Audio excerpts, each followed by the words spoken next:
you know that guy, they cannot win. This is very obvious. If you are looking for someone from Southeast, we have many of them in that ADC. Why can't you put them with that? Why can't you fix them with Atiku? From South, there are many. Why can't you fix them? But you fix will be there. It's just showing one thing. And for some of you that will go and say, you know, I've never said OP or nothing before, but I just like, because it's very simple. See, if I want to get something, it's very simple for my enemies. Whenever they oppose something, whenever they are against something, that's what I always want to do. But it shows that thing is hitting them hard. I don't know why simple thing will be hurting you guys. OP or not is hurting you guys. It shows that you guys are dubious. You guys are demonic. If you guys are not demonic, keep your own article or nothing, or Amashi or nothing. Nobody cares. But whenever you hear OP or nothing, you started trembling. Why? You coming on stress to shut us down. Is that even possible? Your biased mind. Your devilish mind. Enough have to be enough. We are not going to continue like this. And let me say this thing, I hear the mic. There's something that happened last year. You know, sometimes this is a kind of a big psychological warfare, and some people are not getting it. Last year, when APC people started pushing for article, we are on the space that we are saying that if you want to understand this game, since APC are pushing for this article, it shows that what the person they want is article, so that it will be easy for them. Now they went back to their drawing board and some of them come up with Obi, and now these people have not capitalized on it and saying that they are pushing for Obi. This is very big psychological warfare. People APC, they are trembling, they are afraid. Imagine trying to deprive a candidate not to be on the ballot. Yet we are here arguing who is going to get the ticket. The candidate you are pushing is the camp to APC. No, but I didn't even heard of it until 24 hours. Nobody heard of anything. There's no wave. There was no wave. The other one, the camp, there was no wave. Everything was normal. Social media was normal. Until the elephant in the house, the camp. Look at everywhere. Look at what is happening since that 1st December. Look at what is happening to today. And you are still blind in your foolishness. You are still ugly in your heart, not to see what is happening. The greatest mistake these people are going to do, the greatest mistake is to give that ticket article. That will be the greatest mistake. Quote me anywhere. The greatest mistake these people are going to do, give that ticket to article. You see what is going to happen. You understand me? You see what is going to happen. We cannot continue like this. Every day we come here preaching, begging you guys. You think that we are jokers. You think we don't know what we're doing. We are not going to continue like this. You guys have to do the right thing. If you guys refuse to do the right thing, we force it on you guys. Enough of all this bullshit. We cannot continue like this. Thank you very much. It's Zona, ladies and gentlemen, on the microphone. Fire Chief himself. Our fire for fire. The Fire Chief himself, ladies and gentlemen. Woo! That's my man right there. Fire emoji. In a musket, we need fire emoji. We need fire emoji. That's what's up. That's what's up. That is the department in the Ministry of War. Wait, who brought Greg to this space? Jesus. Dr. Who, was it you? No be me, no be me. Nah, Dr. Who. Nah, Dr. Who. Nah, strange man. This guy like no, Chaku, why are you lying? Why are you lying, Chaku? Why are you lying? I have not brought up anybody. Oh my God. This guy likes to enter the lion's den. He thinks he's Michelle Drac, Meshach, and Abednego. That's what he thinks. All right. Guys, let's continue. Our learned colleague just entered. He thinks he's Daniel. Sorry, he thinks he's Daniel. My Bible. Yeah, Daniel. So there's a post from Chris on the Jumbo, and guys, just read it. Some of the things that we've been talking about. Did you guys know that the claim that Atiku gave his building to an offices or secretariat to ADC to be used? But turns out that even after that was done allegedly, the full transfer was not completed. So many of those buildings, offices, ADC offices, Atiku people are still working there. And I'm talking about the NWC of ADC having meetings, having discussions with Atiku people present in those buildings. Yeah. So much for coalitions. It's me more. Oh, there is more. That's Chris expose. There is more. Did you notice that we had 22 and counting senators, House of Reps, who are ported to ADC? Where is the post from Bolaji about them? We're not talking states. Where is the post from Bolaji? But you can go and amplify Dele Momodu. Who is Dele Momodu? I can't curse. My kids are around me. Jesus. Who is Dele? Who the? Like what? When you have statutory office holder joining your clan. Who the? Who does that? Tudor, who does that? Dele who? They package it nicely. Format, this, that. Like, what the heck? Because what we are seeing, Peter Obi is. That is a fact. Atiku people don't have shit. Dele Momodu went to Edo State. He wanted to co-opt the obedient movement in Edo State. They said no. Because he wanted to use that to say, as I'm coming in, see what I'm bringing. He brought nothing. Zilch. Maybe they did not explain what obedient movement is and how Edo is to obedient movement. They did not. So you see what this guy is doing? Nenadi Usman that he posted. There's a story there. Should I spill more beans? It's me. That's my boss. My source is very legit. My source. Mute your mic. It's me. Include jalapeno. I should put jalapeno on top. Yes, sir. So the reason the Nadi Usman party was celebrated was because there's a little rift there with Pio. Because Aisha is running for a seat. Yeah.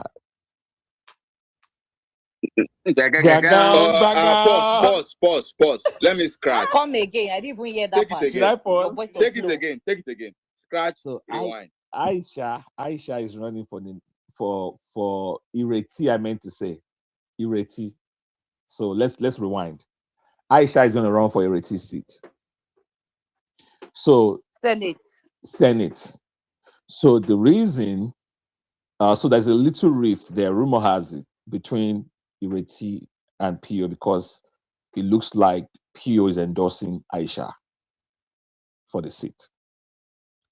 So we put that sound now. I want it to marinate first now before I put sound. You must marinate before you put I said it. War.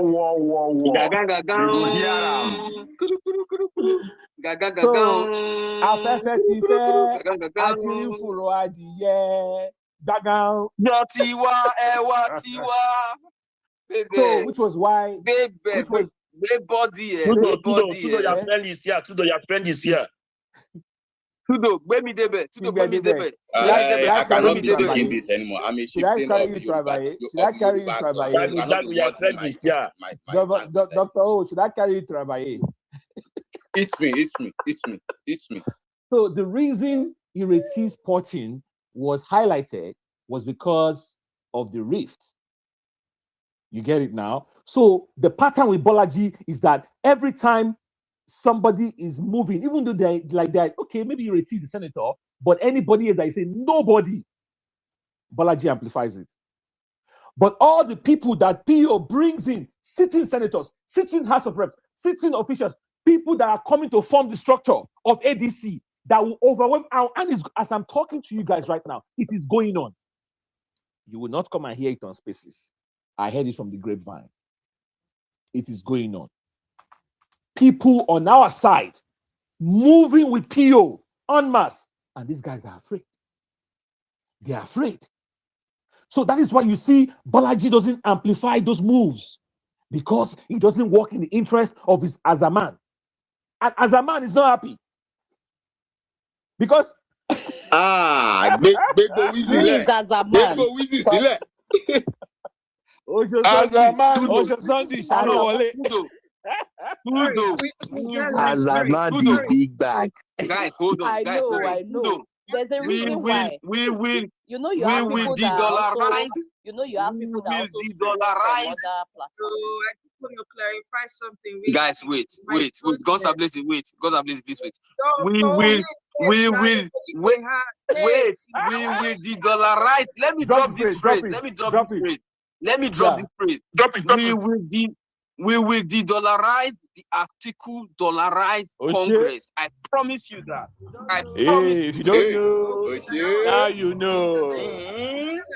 Oshé. Now you know. Now you know. If you know, you know. The big ballers in town. Now you know. DJ YK múlẹ̀. Now you Peter know. will be or DJ nothing. YK ṣe. Peter will be or nothing. Peter will be or nothing. Peter will be or nothing. Gbé mi débẹ̀. Gbé mi débẹ̀. Gbé mi débẹ̀. Gbé mi débẹ̀. Hype man, you are elaborating. All right, sorry, guys, I'm lazy. What were you going to say? Sorry. Oh my goodness. We are How did I get partying this? today. Sorry, forgive us. We are partying. No, Bala. Priscilla, did you see the link I shared? No, please, if you. I shared it and I tagged you, I think. Okay, I will check. I think I put on the Jumbotron. I put on the Jumbotron already. Okay, yeah. All right, just wanted to make sure. All right, guys. Okay, Moana, please go ahead. follow her, and please, if you're on the YouTube, please just stream from her page, please. We need to. Yeah. Now you know. If you So know, this you know. music you are playing, YouTube does not like. That's Oh, what I'm really? telling to do. Yes, now. Yeah, they'll take down this okay. video. The owner of the song, Flavor, all these artists don't play about their songs. You play them. pack Oh them, wow. just Okay. attack Okay. you. All right. Guys, I guess we can't be playing like we used to anymore. We have other audiences that are listening to the space. At least we have 3 separate audiences, so let's be mindful of them. All right, let's just keep it going. So, are you guys enjoying my fofo where they do tata for where they do so far? Everywhere. See, Yes, It's me. that or nothing is trending, no. But don't Picking forget up my on dessert. TikTok. Don't forget my dessert. Let Just me it's reassure me. you guys Forget before I my pass the mic. Let me reassure you guys. More I was telling you jalapeno. something. Yeah. Tudo, I was telling you something. Okay. I said that your friend is here. Who? Balaji. Shake now, shake. Balaji is my friend. Shake. I want Balaji. Oh, Jango, shake. Shake now. Look at the speaker section. Now, shake. You will see. You see the person. I don't want to mention his name. Shake very well. Greg now, the grammarian. We already know now. You missed it when we don't know before you we don't welcome Greg since now. We don't give him the honorary welcome. Don't worry, we'll unleash him very soon. So guys, I beg, let me get my dictionary, lady. Let me reassure you guys. We own. If there's anything I want you to take away from this space today, do not fret. We own this coalition. We own this coalition. Kudos to all of the people that are working on ground. Kudos to all the mobilizers, organizers. But from what we know on the inside, we own this coalition.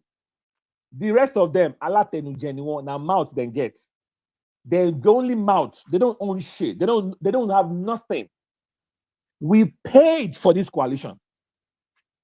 Even before Azaman showed up. We paid for it.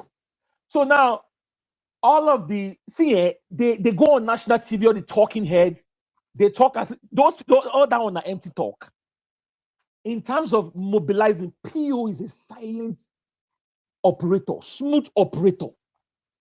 PO is making moves. He's not loud. My goodness, this man is making moves. I'm telling you, that is why you don't see Bolaji celebrating those moves, because he does not work in the favor of his paymaster. Do you guys get it now? So what he said about PO nothing being divisive, he was not a slip of the tongue. It wasn't a slip of tongue. He knew exactly what he was saying. He was not a mistake. I'm going to need to correct myself too, though. I said he dropped the ball, but this guy didn't drop Which the ball. Brother, he carried the ball, he chested the ball, he shouldered, headed it, Osimhen the ball, did everything with the ball. He knew exactly But he was Tudo, doing. do you think he anticipated this outcome? No, he did not. I can tell you he did not. They underestimated the people. They always always do. us. They always do. They don't have respect for us at all. And I keep saying it. Hope and obedience only ran for a presidential election just one time in the history of Nigeria. Who has ever won an election running just for the first time without these criminals backing them? What they're saying, the disrespect is too much. People go ahead. All right, no, let me park it there. I think I don't want to give you guys Ofofo overload. That's something they call Ofofo overload. Don't forget my dessert. That is the most important. I don't want to do Ofofo overload, but I have so much information according to my source. But I'm going to keep some of them close to my chest for now. I have some. Tudo. You get one way enter my DM last night, early this morning. I know go post them. If I post them, they go arrest me. I better go.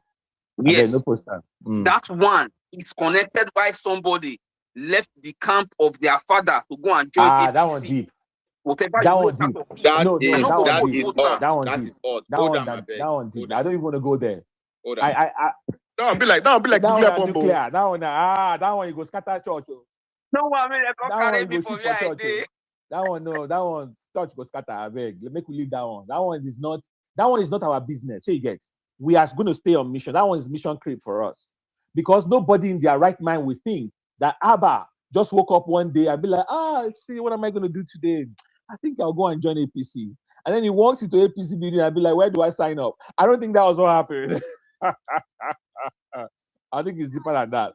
All right, let's move forward. So we're going to take quick one from Gospel, Malam Eze, P.O. Menchik, and then we'll come right back to Greg.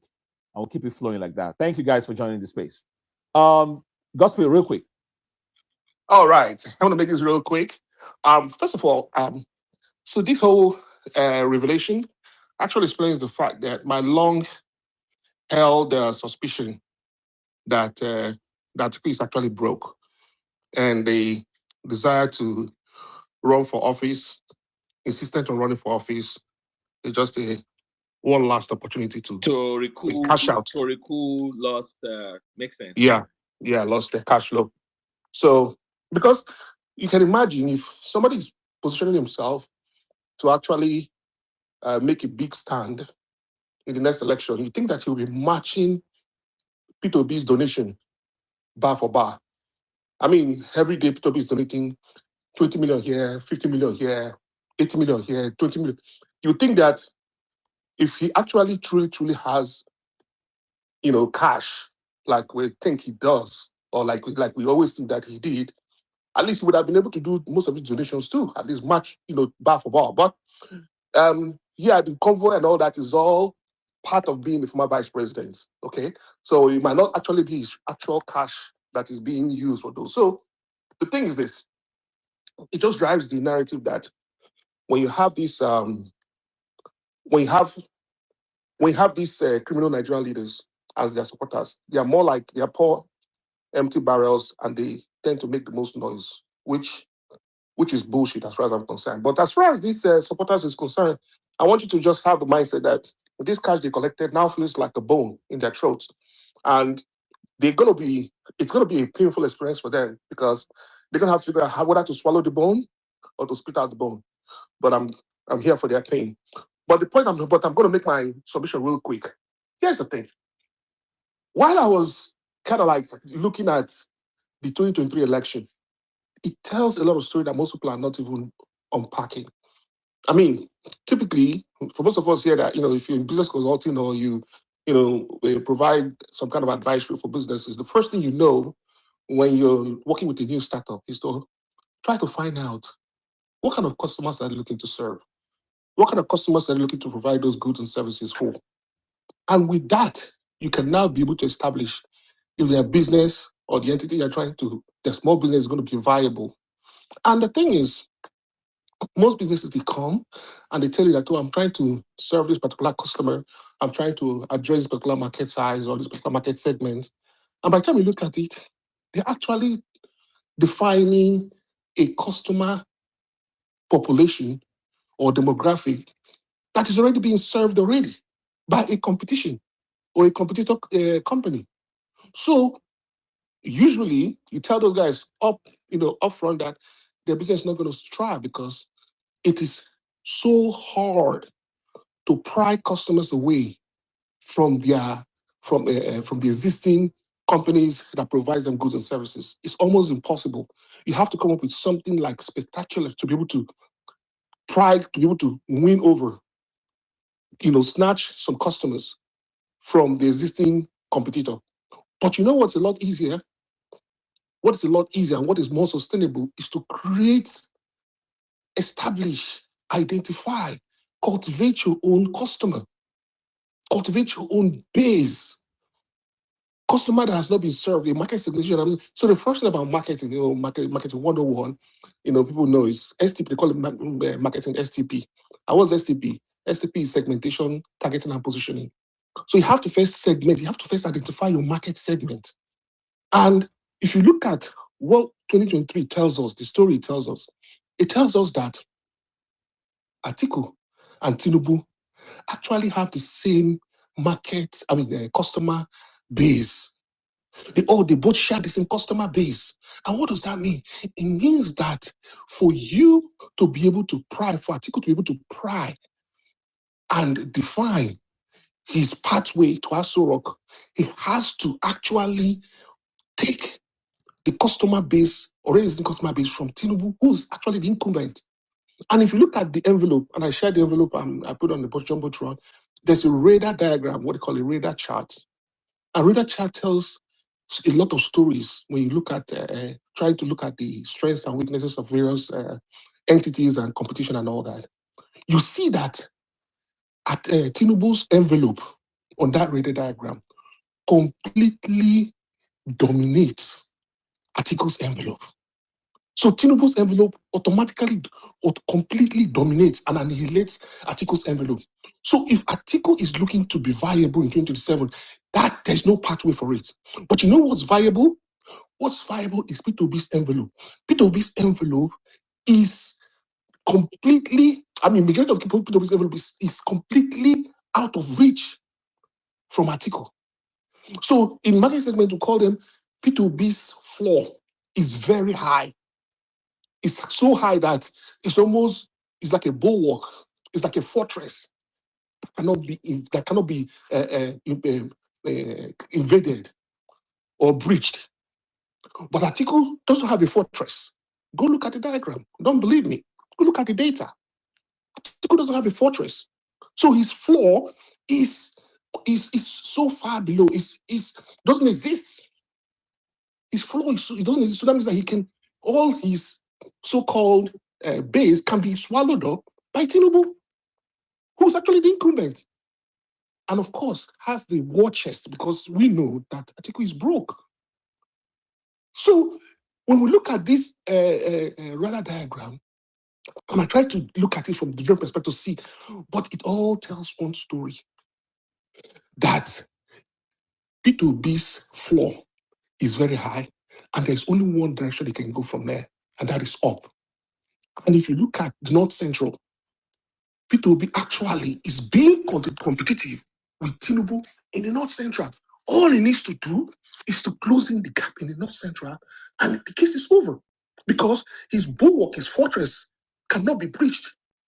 Yeah, Tinubu can make his play in the Southwest and all that, but if you look at the way and the flow of the 2023 election, Tinubu got into power on the premise that he's a master strategist, that is going to solve the problem, economic problem. He's going to bring the best brains. He's going to do teamship. He's going to solve insecurity. He's going to make all this. He's going to reduce the cost of naira or the price of naira. But we all see that right now the price of naira is so high when compared to the dollar. And you have a situation where you can't even, the insecurity has gotten worse. So with all these failures, the P2B's direction in 2027 is nothing but upside. That means that he's not going to be able to completely eat up some of the North Central, which was a strong play.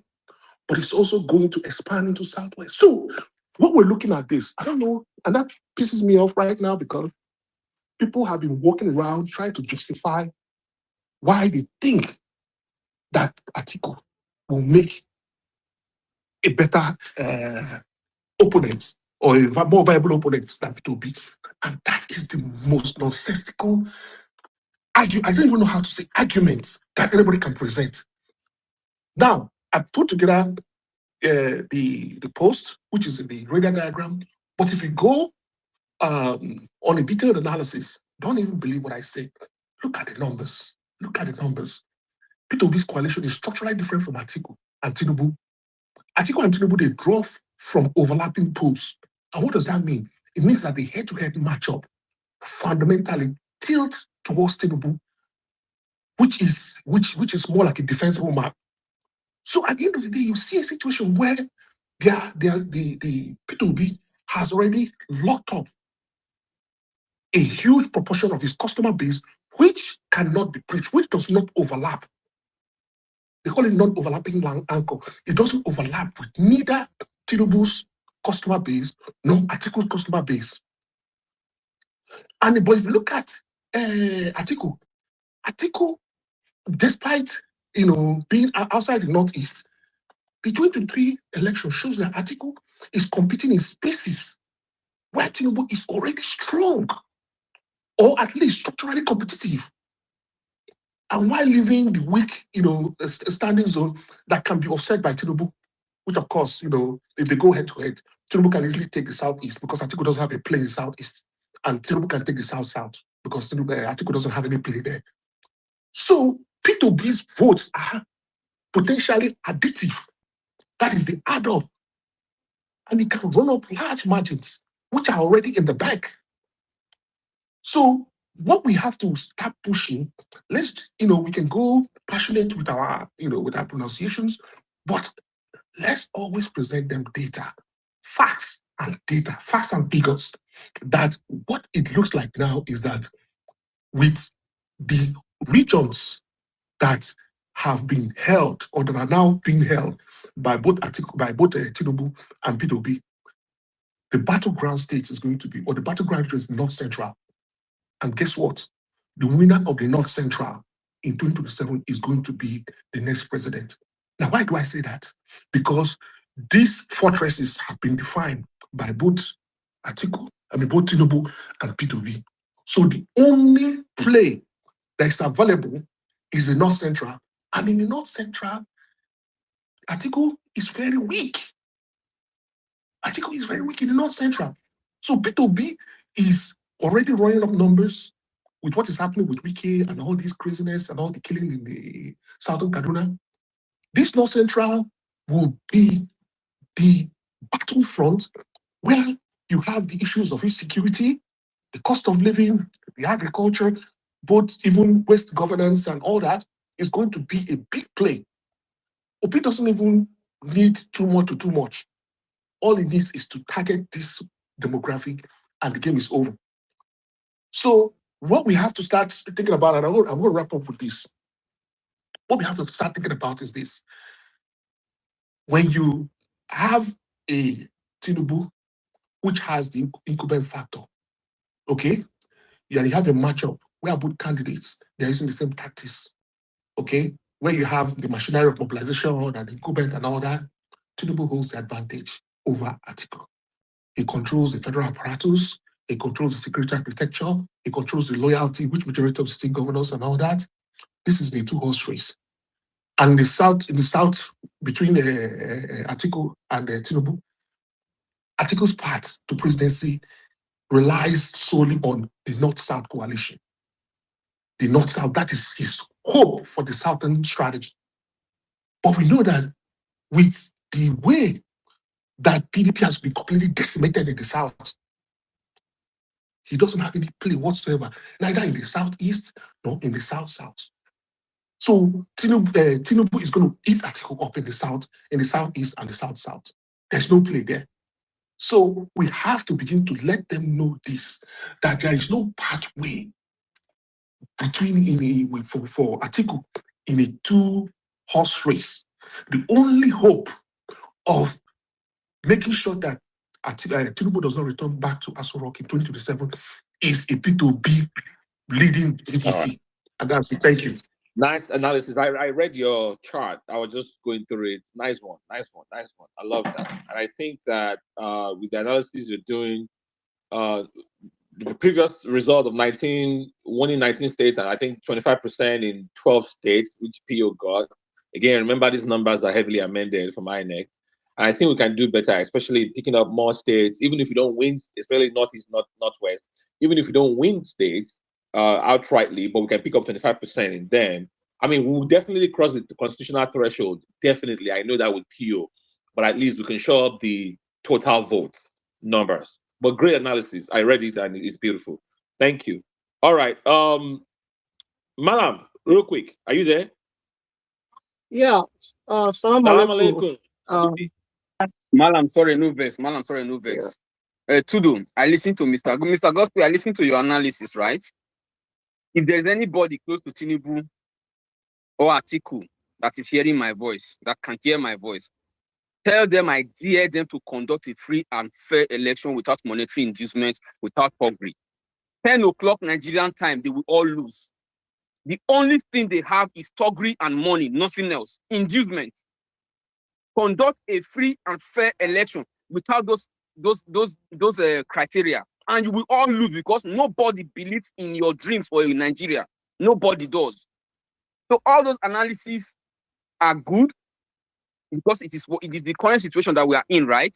But we all know that these people don't have supporters. They buy their supporters, and that is not what we want for Nigeria going forward. We need to start building a Nigeria that works for all. That is why we are saying it is Peter Obi or nothing. Malamezi, take the mic. All right. Yeah. So thank you, my everyone. Salam alaikum to everyone in the house. Today, just thank the obedient ninjas, obedient movements, for pushing our slogans to national dailies. I made a tweet on that. For those that say we come online to make noise, do cha-cha-cha, it doesn't live here. It is now a national discourse. Every TV station is inviting both people from Articulate, people from Obi, people from other party, and in all the interviews, you will hear that Peter Obi or nothing. Some even make it their topic. So Peter Obi or nothing. So I must give it to, of course, these things are not news. They are not news to me because I know social media shape the narrative. Social media take home whatever information that is passed here. And that's why these guys are very pained.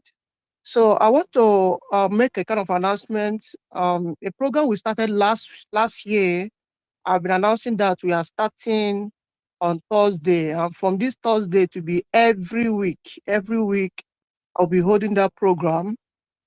And then back to back every week, Thursday, except for other resource personnel that will be handling the training. If Thursday is not convenient for them, like one of them said it's Saturday, then we'll also shift it to Saturday. And we'll have over 140 something people that have registered. Want more people that will benefit from it. It's online. It's a program will be done through Zooms, and people can join. And basically, I posted that in the comment section. That is Obedient Ninjas Academic Educational Youth Development. So where we try to, one of our core values, to touch the lives of the youths of Nigerians, both masters, undergraduate students, because we found out that most of them contract their project writing and data analysis to experts. So, but our mission as Obedient Ninjas is to help these students learn this. It's free of charge, learn it, and also be able to do the analysis themselves in their final year. And I want to also thank every one of us that have been putting in our money into it, our time and energy into that project. So we keep pushing for that. So I just want to put that out there. as one of what obedient ninja are known for, or what obedient movement is known for, unlike what Bolaji is saying, that it is divisive. But on the contrary, we have been touching lives of so many persons. And when we touch their life, we also bring the news of New Nigeria to them. That is it. So on the other hand, too, on the comment section, I posted something about Bolaji Abdullahi. A newspaper report, Vanguard, said that Olympic game, why Nigeria failed. And if you read that, it was linked to poor preparation. And the person in charge as a minister of youth and sport then was our dear brother, Bolaji Abdullahi. Lack of preparation. We didn't get a single medal. You guys are not going, okay, so I'm not going to shout today. Okay, calm down, Alan, calm down. So we didn't get a single medal. Like no, not one. We didn't get one. We got 0 medal. No bronze. Nothing. 2012 under Bolaji. So for an athlete to go for an outing in all the competition, for someone not to get a single medal, it means that those people are not motivated. And the kind of motivation you give to them, they will go there and want to kill themselves to get a medal for the country. We recorded 0 medal under Bolaji Abdullahi as the minister. Wait, Malam, please wait. Let me add source to what you're saying, right?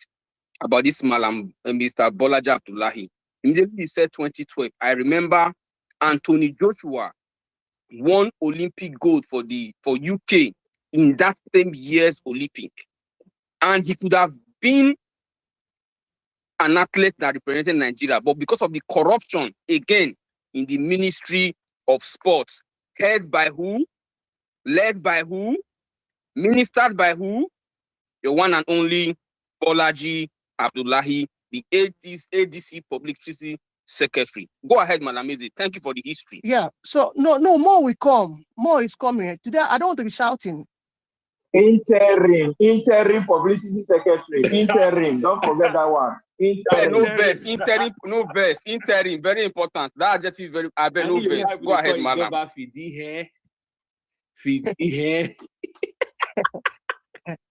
Yeah, if you guys notice today, I'm in the spirits, so that's why I'm not shouting today. Yeah, in the high spirits. Yeah. So, if you look at another post, he said, Abdullahi, my regrets as sports minister. So he started regretting himself. He had a very big regret as a sports minister. And under him too, the National Youth Council, there was divisiveness. I guess that is where he's coming from, where he borrowed that word from, divisiveness. And if you read that newspaper, he said that there was influence from the Ministry of Youth and Sports in that National Youth Council, such that he almost scraped it and didn't recognize them. So the politics there continue. So let me stop now for a Bolaji who said that the obedience, PO or nothing rhetorics is divisive. It's very unfortunate. And I also want to thank Tanko, who has also responded to him and has placed him in the right position where he's meant to be. And I also love the backlash he's receiving nationwide, from different persons. I guess he must be regretting, and they are now doing a pushback. This is what he said. It is globally. Yeah. Globally. Okay, so now there's a pushback where they're now saying that this is what he said. He didn't mention obedience, but that it will not fly. Okay, that is by the way. So talking about PO or nothing. So the question is, why PO or nothing? Why? And then the first person that recently said PO or nothing is Baba Ahmed. He didn't say it directly. He didn't want to say PO or nothing, but he said it indirectly. He said that Baba Atiku should step aside. Baba Tinubu should step aside. You see, I'm coming. These guys, they are similar. Why did he mention So let's Atiku and clarify. Tinubu? Let's clarify which Baba I meant, because I have another Jagun. I have another hot sauce on top of the Hakim. Please, Hakim that Baba is my Hakim. dessert. That is I have my another hot dessert. sauce for you on top of the chicken way the chop. That's my dessert. Okay. That's my After dessert. this guy, Yeah. so yeah. So Akeem, we're talking about Akeem. yes, I Hakim mean, Baba that buffet Ahmed. with the eat today. Na buffet with the eat today. Now buffet. See, we are celebrating. Yeah, my leader God's way. We are celebrating. Today is that's why I'm not shouting. If you notice me, I will come with, studio knows me. I'll start with a song, start with prophecy. Malameze, why But will today, you be I'm not shouting when you are the landlord? See, I even laugh. I don't want to laugh today. Seriously. I just don't want to cry. I don't want to laugh. I just want to be there. Okay? So, talking about Hakim Baba Ahmed, we are talking about a Northern Elders Forum, one of the Northern, not just a Northern, one of the spokesperson, one of the voice of, we call it in Latin, we call it the voce. Under Buhari, he was Northern, the voice for the Northern Elders Forum. Yes. And he's still not formally, but he still plays that role. You can still see it in his voice, because he's always been the one that is being invited in various fora, for interview. So, such a man said, Baba Atiku and Baba Tinubu should step aside. See, he classified them as same. He classified them as, sorry, I'll have to be repeating. That's how I teach my students. Okay? So it will enter. Yeah, and because we have other audience, other places, we don't want to rush things. So he classified them as the same, right? Now, that means he pushed out, he singled out one person, Peter Obi, and said, why can't Atiku? That is in quoting. I posted it. It's in my status, in my post too. He said, why can't Atiku say, okay, this time around, let's have an Igbo president, and then you see a Tamboa be a VP. I said, okay, if you support this time around, next time, you support this one. He was speaking in parables, but everybody knew he's saying Peter Obi or nothing. And we go to a distinguished professor, Professor Atutomi, who was actually one of the first presidential candidate of this our ADC, okay? And then he pushed for the coalition. He said they started this coalition long ago, even before Peter Obi, Atiku, other people came in. He said with Ralph Musu, the former chairman and the founder of ADC. This man said, I am 70 years old. I am 70 years old. Therefore, I'm begging Nigeria. I want to implore Nigeria to stop fielding people at our age in governorship or presidential. And he said again, at my age, I will not be able to take any role in the society with the way Nigeria is, because we are a complex society. That is Professor Patutomi. And he said, any day, Peter Obi will be a VP. We take the VP role to anybody. I will stop supporting him. I will step aside. That means PO or nothing. I will step aside. Simply mean PO or nothing. So, driving it further, I will end with this. I made some comparison. I made a juxtaposition some time ago, try to compare to see why people are saying PO or nothing. And somebody who doesn't talk, she's very silent, but a violencer. She made, some indicators, and we come with that together. We say, why are people saying PO or nothing, Peter Obi or nothing?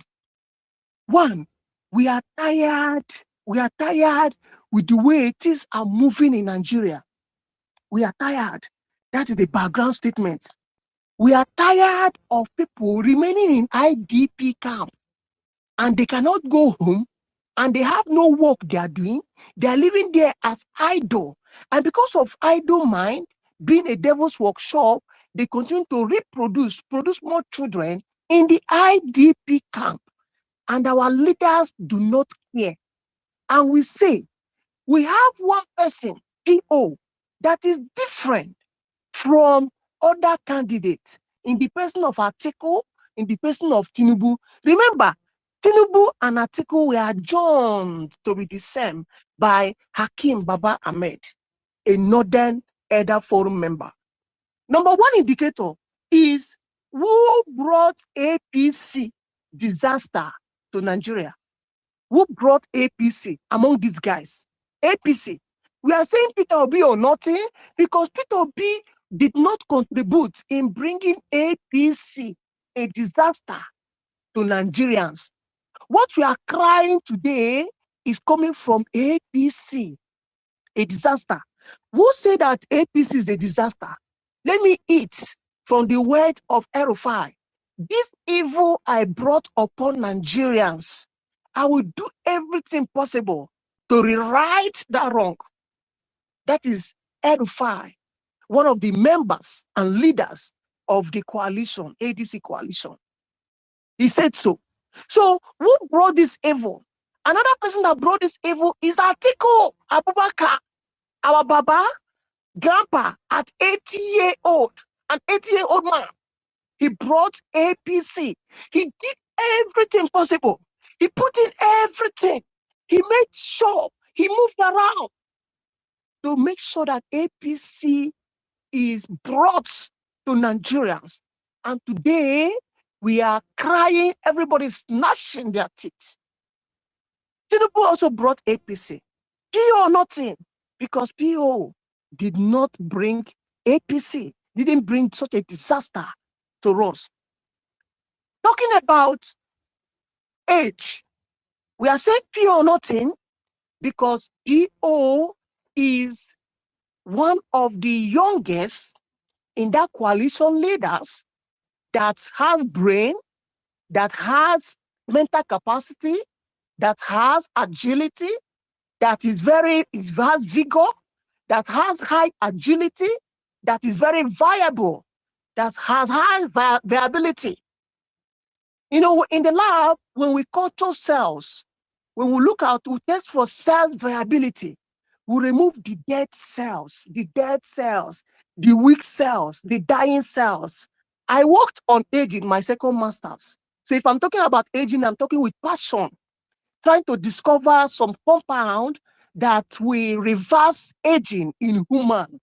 And why was I interested in aging? I was, during my thesis defense, I was trying to tell the story of aging and the features that came with aging.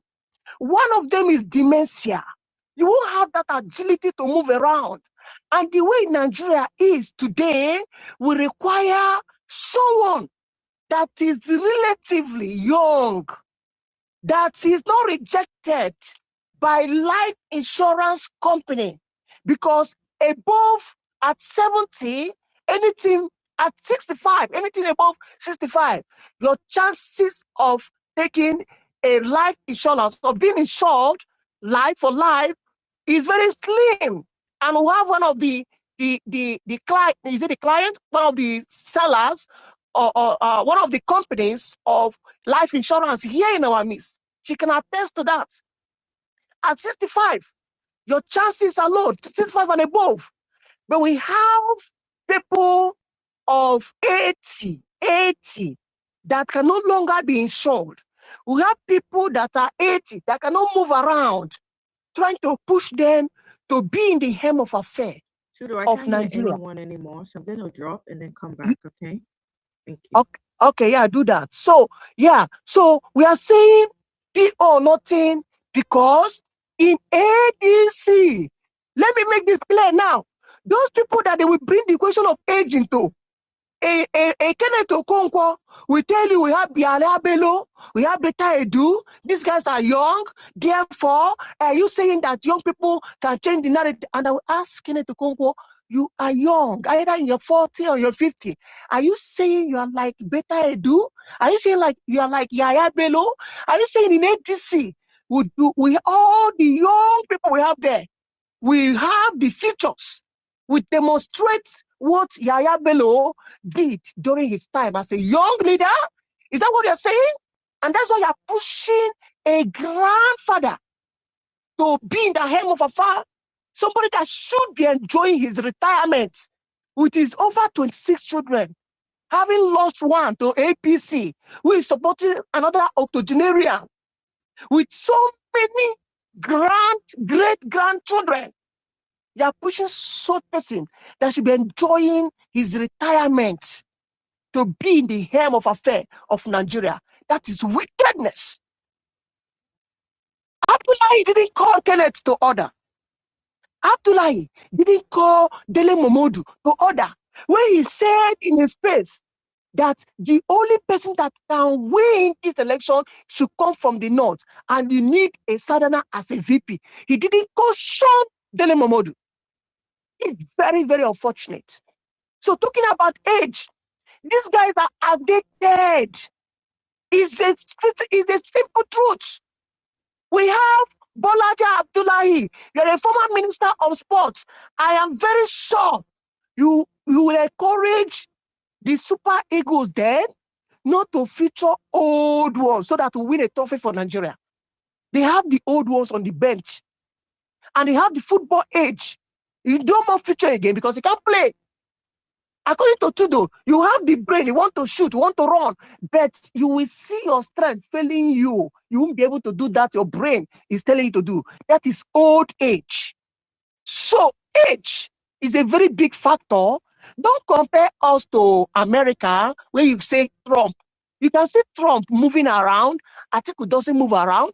You can see Trump granting press release. You can see Trump talking to the world, standing and talking for 2 hours plus, taking questions from all over the world. You can see an article coming out from his coven, from his cocoon. He's always there. Just come and visit us. The moment you start seeing article move around the country.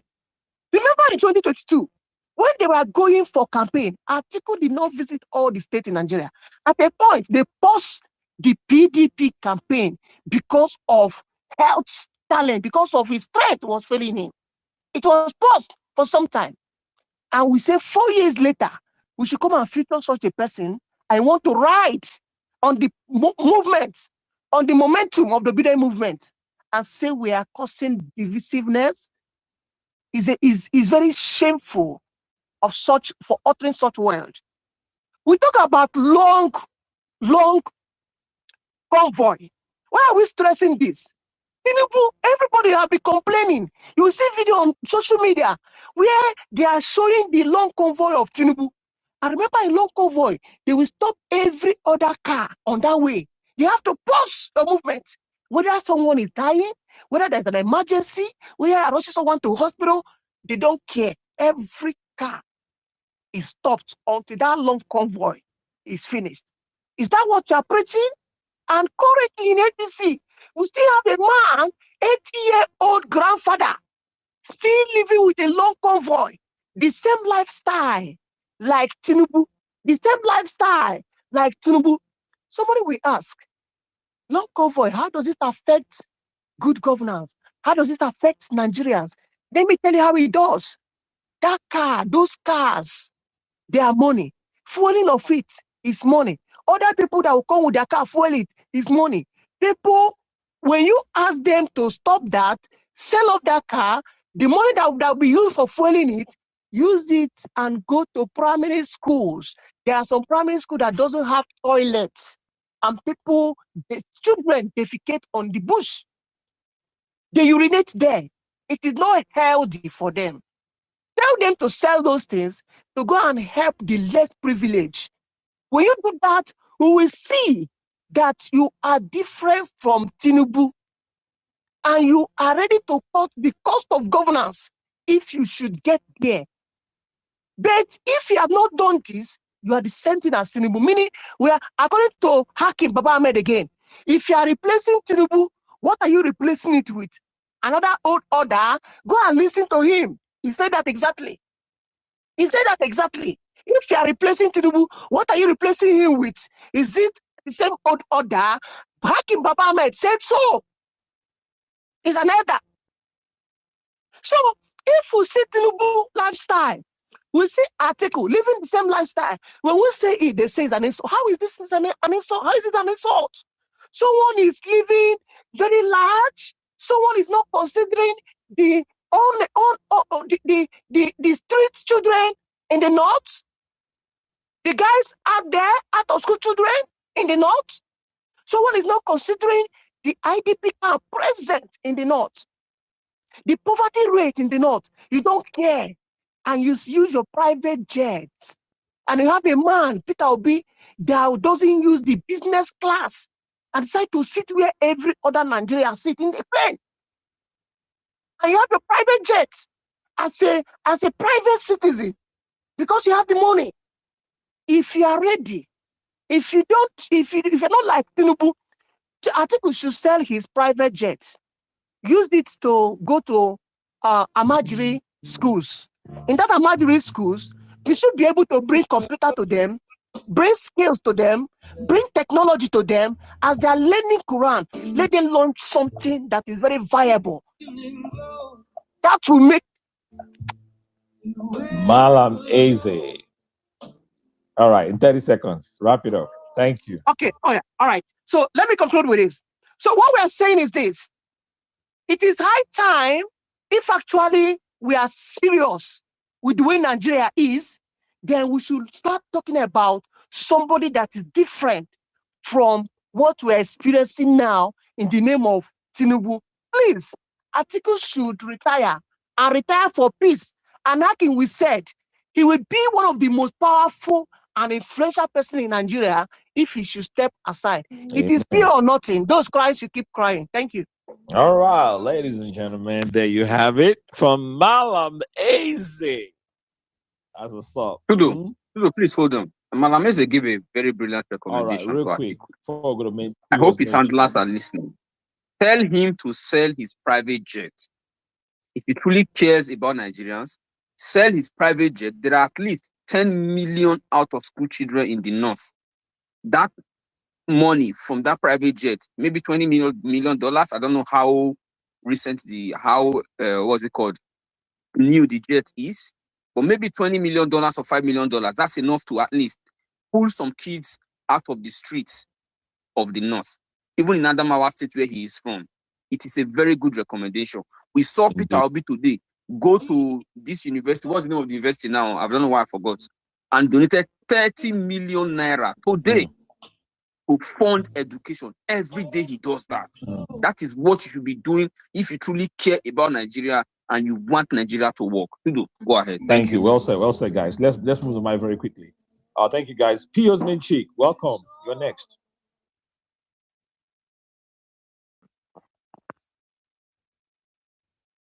Good evening, everyone. I think this university I went today, they had serious network issues, so it followed me down to my house. Good evening, everyone. I'm just here for an announcement. I've not been really active lately. I don't know what's been going on. I've just been hearing Bolaji this, and I think I will read through later. Please, if you're in Falga, Port Harcourt local government area, ADC Falga meeting is on Wednesday by 3 p.m. Please do send me a message so that I can send you the location, so that our clamor for Peter Obi or nothing will be inside the party. I believe strongly when we do our things visibly in the party. So I know, because I noticed some, meetings, ESCO meetings. I don't even know when they formed the ESCO because I've been in that group like early this month, and I don't know. They even said women ESCO meeting. And I was surprised when they were doing all those meetings. I had to call and be like, when did all those meetings start and why did people tell me? But nevertheless, let's try to attend the one that is coming up for the local government so that whatever decisions and actions that are going to take place there will be right in the past. Meanwhile, PVC registration and ADC registration is still on. Please let us register as many people as possible so that when we are making all this noise, they'll be seeing the effect positively. I know our noise is actually strong and our effects are actually strong. They will see it more and more. Please, if you're going for the meeting, don't go alone. Go with somebody. Go with two persons at minimum. Call your friends. Tell them that this is going on. They should try to make themselves available. So when they see the Peter Obi's force and who are you coming for? You're representing Peter Obi. You're speaking on behalf of the movement. You're speaking on behalf of Peter Obi as though he is present. They will know that there is no space for any vice presidential candidate, or there is no space to sideline us because we make the moves here in this party. Thank you very much, and do have a wonderful day. Pio's main chick, thank you so much for all that you do. Yeah, you're very correct. We got to do things from the inside. All of it has to come together. Well said. Thank you. So, before we go to the next person, Jagun, the sauce, the extra sauce I wanted to put on your enchilada is that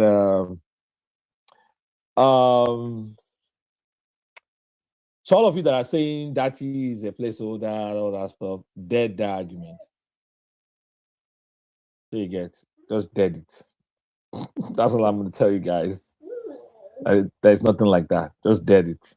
That man is pursuing his own ambition. Yeah, according to my source.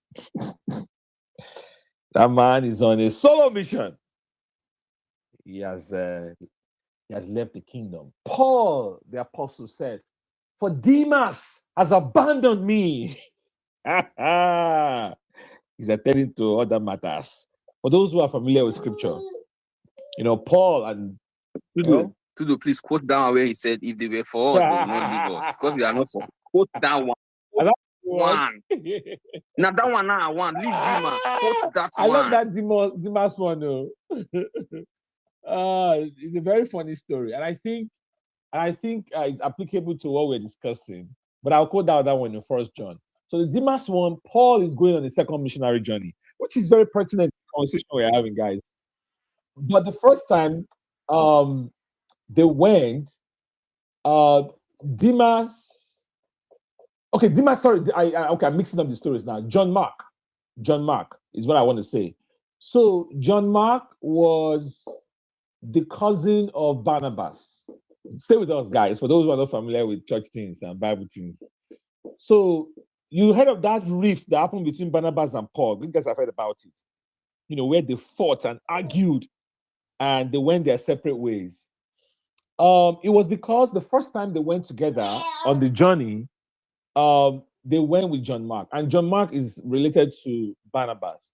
So the second time they went, Paul said no, he doesn't want the guy to follow them because apparently the guy was, having other ideas and doing other things the first time.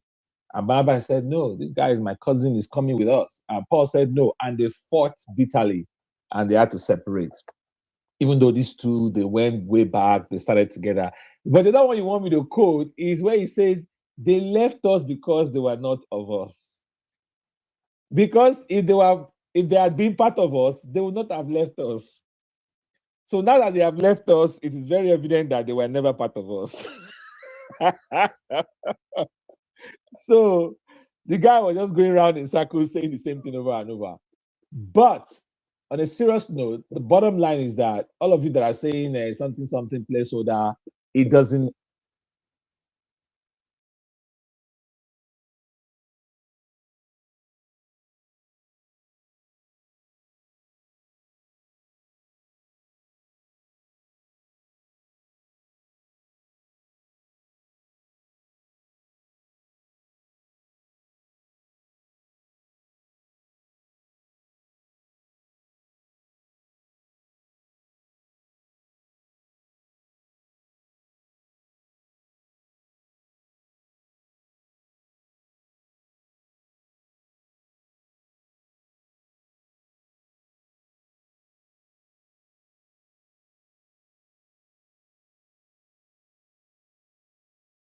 exist.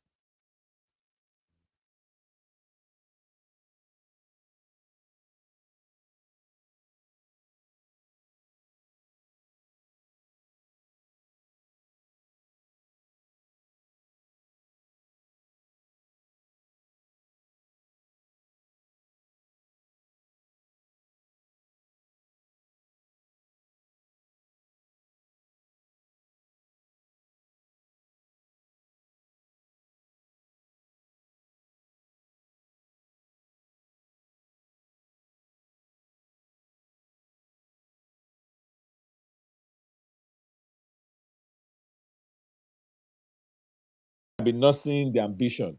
So, which means we are all in the coalition.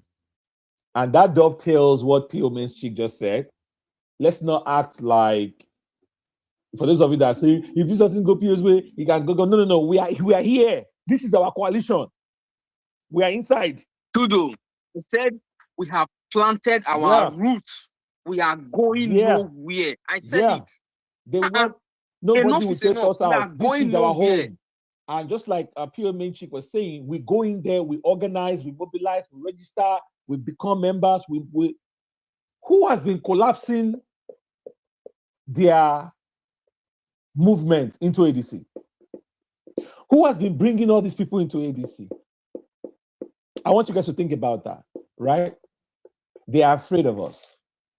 They are afraid of obedience. They are afraid of obedient movement. And we can say it. So all these games that are playing, broken website, broken link, this one is fake, that one is fake, is for all of those excuses. And the man himself openly acknowledged that it was when PO formally joined, well, if we're going to use that language, on the 31st, they saw a massive upsurge in number registration. Now, you can lie and say that was what broke your whatever, but it is a fact that Obedience own the shit. Obedience are taking over the coalition. Obedience run the coalition, right? At all levels. Because we have a strong, solid base. In fact, a lot of more people are still going to come in from other parties on the back of PO in the coalition. Whereas the other people, they don't have shit. They have jack shit. They don't have nothing, right? And they miscalculated bigly, to use the sound like Trump. They miscalculated bigly. But we are here. We're not leaving. We're here to stay. It is our coalition. All those people out there that are saying if Obedience cannot do this something, that should leave the coalition, if Obedience are going to be, they are clueless. They are rabble rousers. They don't know shit. They don't know what they're saying. Like, we will chase you out. It's not the other way around. So, anyways, I just wanted to share that special sauce. So you say Obedience are the original landlords of ADC. We got the lease, we got everything. We're the original landlords. We are the one that will sign and evict you if you misbehave. And if you need a tax document to file your taxes and do your 500K max rent deduction according to Taiwo, we can give you the paperwork to. So everybody else are tenants, yeah? Yeah, they're all tenants. We own this shit. That's what it means. All right. Living in the boys' quarter. They're living in the boys' quarter. They're all noisemakers. Don't mind them. They're all noisemakers. They don't know anything. But thank you to all the people that are organizing on the ground. If you're on this space, I respect you and I salute you. P.O. Mainstreet, you are the champ. Thank you. You're a true soldier. All right. Let's continue. Should we go to Greg, Dr. O? I think we should. Greg Amadi. Yeah, Greg is supposed to be the aperitif. Yeah. Is the aperitif? They are who? I didn't get the word. Oh, the aperitif. The aperitif. Okay. All right. So, Greg Amadi, ab initio, ipso facto, de facto, de jure, all of the above. Jump in.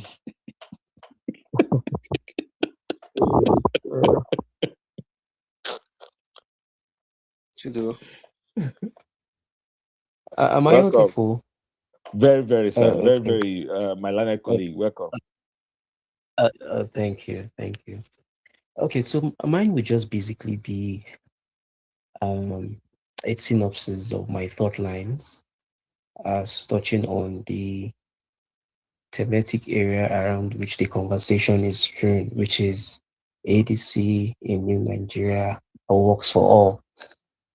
And in putting out my thought lines very concisely, I would rather want to narrate what experientially happened yesterday whilst driving from Asokoro to my place of residence in Gariki. So just yesterday after church, I wanted to stop by Hitch Medics. For those who stay around Abuja, there's a Hitch Medics at that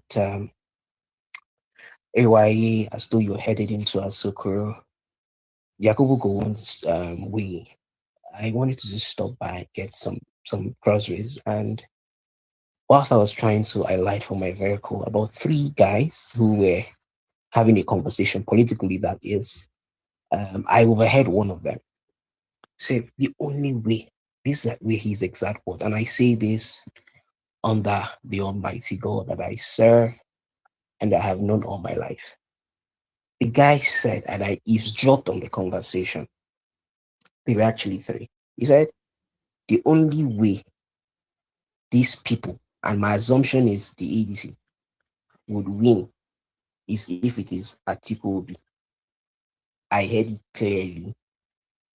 This is not my own conversation. This is Sorry, a third party. who is having the conversation? No, The devil yeah, and the Michael. same thing I heard yesterday in Port Harcourt, immediately after church.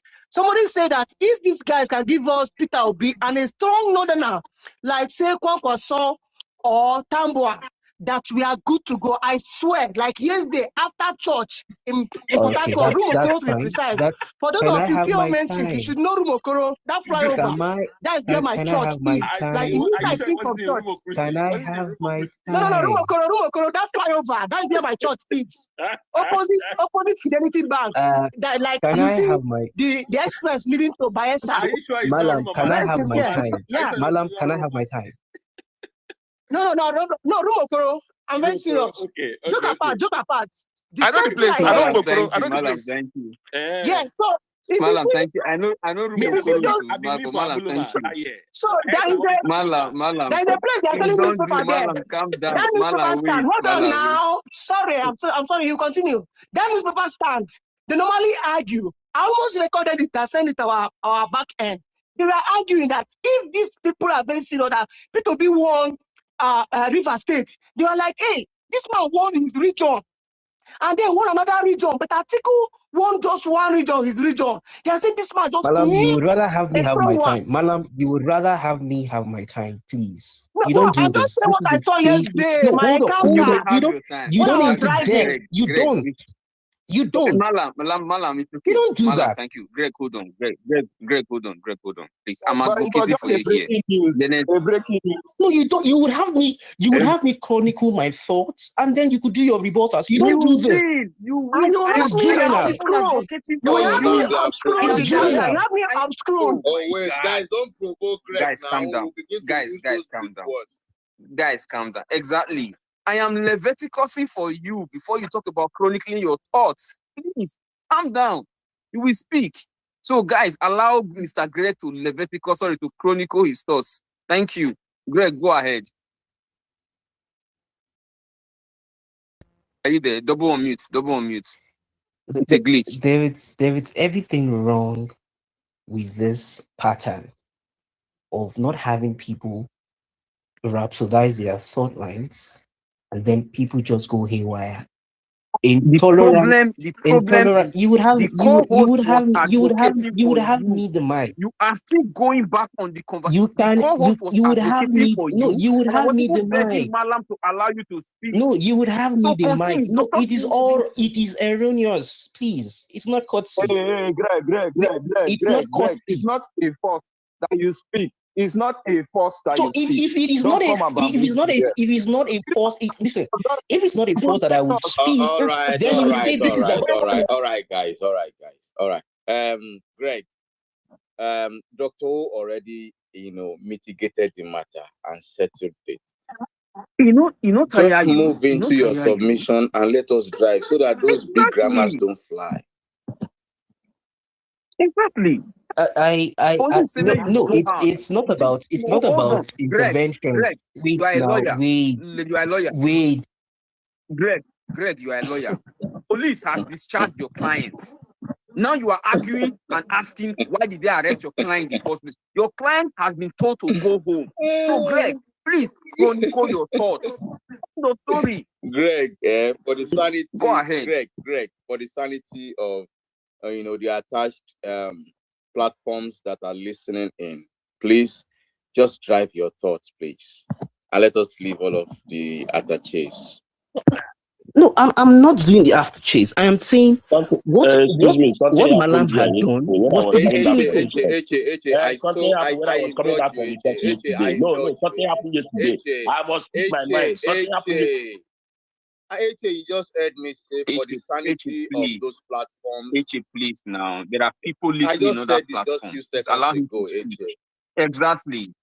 You guys should allow him to speak, please. Greg, go ahead. Double unmute your mic. Thank you. When he's done, anybody that wants to speak, that wants to respond to him, respond to him. Please. Greg, go ahead. Thank you. Okay, so this is it.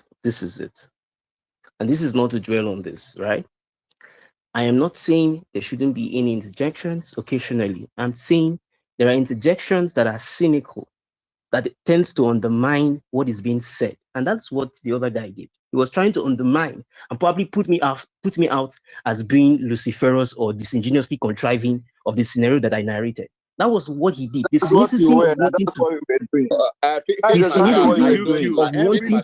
portray a disingenuous attempt of Lucifer, I bind you in the mighty name of Jesus. Greg, anyways, so clearly that conversation I did eavesdrop on. And I am sure a few persons down the line hold that conversation. And there are those who do not. Now, the exactitude for which I opted to reference that scenario yesterday, it's not basically to be exhibitionistic in wanting to rapidly portray anybody as the one befitting of clinching the ADC's presidential ticket. No, that's not the intendment. That's not the altruistic motive behind my chronicling that. The essentiality around that, the essentiality around my chronicling that kind of scenario that played out yesterday was basically because I wanted to emphatically speak to our recognition that there is no way you would want to prosecute the onslaught against a monstrous party like the APC solo. You can't do it all by yourself. And Amici cannot without the potpourri of the mass of other party honchos in the ADC ecosystem. It's the same way the AMAC candidate cannot do it all by himself, just having people parroting obedience. He would need a potpourri of people who are not even synchronous with his aspirations, people who would have binds with his aspirations. Obedience can't give him all the victory he would need in sometime in February or so this year. You will need a mass of variegation of people ramping up around your candidacy to give you victory. That is the essentiality around which I referenced what happened yesterday, that we will need each other to prosecute a war that would give us victory. And Atiku cannot. And I need to say this, he cannot pull the strings in exclusion of the Obis, the Amichis, the El-Rufais. He would fail woefully. And we'll be back here, ululating, and then, of course, riling up in enragement, how that we were rigged out, how that the party was in squabbles. We will be here. Because the figures had suggested to you, when you did it exclusively in 2023, you saw how it went. Whether you believe or not that the elections, however contrived and falsified the results were, running with data as reeled out as by INEC, the votes was dichotomous between two divides, the Atikus and the Obis, who had 6-6. Assuming but not considering the data so reeled out is indeed, which in fact is not. But let's assume but not concede. Let's articulate the entirety of cynical suspicion that the results were not falsified and say, okay, this is the result. If we had clogged up arithmetically, that's 6 million to 6 million, that's 12 million. Tinubu, as monstrous, devious, and pernicious as his government represents, would have been trounced and flogged resoundingly in 2023. So the division had suggested to you, or should suggest to you, in Renaissance, that you cannot inextricably pull the strings. You need an Obi. That's why I keep telling people who are blubbering about that Obi should leave the party. If he isn't going to deputize and leave, I laugh at their foolery, because you're basically saying that you'll be back here to replicate 2023. Because whether you like it or not, there are people who cheerleads the candidacy of an Obi and believe very fanatically in his candidacy to anything else. So you can't weave them out, no matter how insignificant. I mean, in politics, number metrics must be a factor. It's about numbers. You can prognosticate your failure, impending failure, with the numbers that you have. If you're competing if you have a context at hand.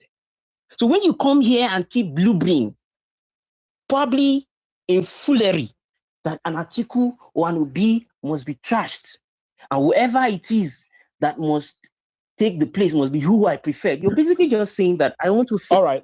I want to fail. I'm drawing. Can I do closures? No, before closure. Let me ask. Hold your closure. For this closure we're here now. Sudo, let me just. No, this is Jago. Okay, so let me ask Greg. A question. So, guys, Mr. Gossip, everybody talk to just colleague now. Leonard colleague. Yeah. 1 minute. Yeah. I want to ask my Leonard colleague a question in a minute, Sudo. Yeah. Without ululating, my brother, do you think that the obedient is Ulugiri? Jesus! Without ululating, my head is spinning on this. Amen. Amen. Guys, calm down. Without ululating, guys, drink water, drop cup. Let me ask my question, please. Without ululating, my brother Greg, are you saying this obedient movement that is so organic as minority? Because you mentioned even though they are even though as a minority, their position needs to be respected. Do you think that this movement, as vibrant, and spread, with the spread, is a minority? Okay, so you should add this question. Before you say, add this question. Since you've made the case that Atiku and Obi on the ticket is going to be a short victory for the opposition. So you're saying that it's okay as Peter Obi as the landlord of the house with Atiku as the vice presidential candidate on that ticket, with Peter Obi as the presidential candidate and Atiku as the vice president, is going to be a short victory to defeat Tinubu, because you cannot have the landlord be the tenant, because the landlord is already there as a landlord. It's only right for whoever is coming in for a house that the landlord built to be the tenant. So are you saying that it would be a sure victory for it to have Obi as a landlord, Atiku as a tenant, to go and get that victory from Tinubu? Is that what you mean? All right, so let me speak constitutionally with respect to the question you asked. I'll begin with the second question. Everybody know that Atiku cannot go the second time. Stop this constitution of a team. Atiku is a DG. He cannot be VP. He should be the director general, the campaign director general. Our constitution says he cannot be VP twice. No closure. No closure. No closure. I want me to do my closure. I want to do a closure. Please, as I do my closure. Atiku cannot be VP twice. Atiku cannot be VP twice. For the sanity of the listeners, please. Malam, please. There are listeners on that platform. Allow the young man to have. Let us barricade this ululating. All right, Greg Ofalos, ipso facto. Continue.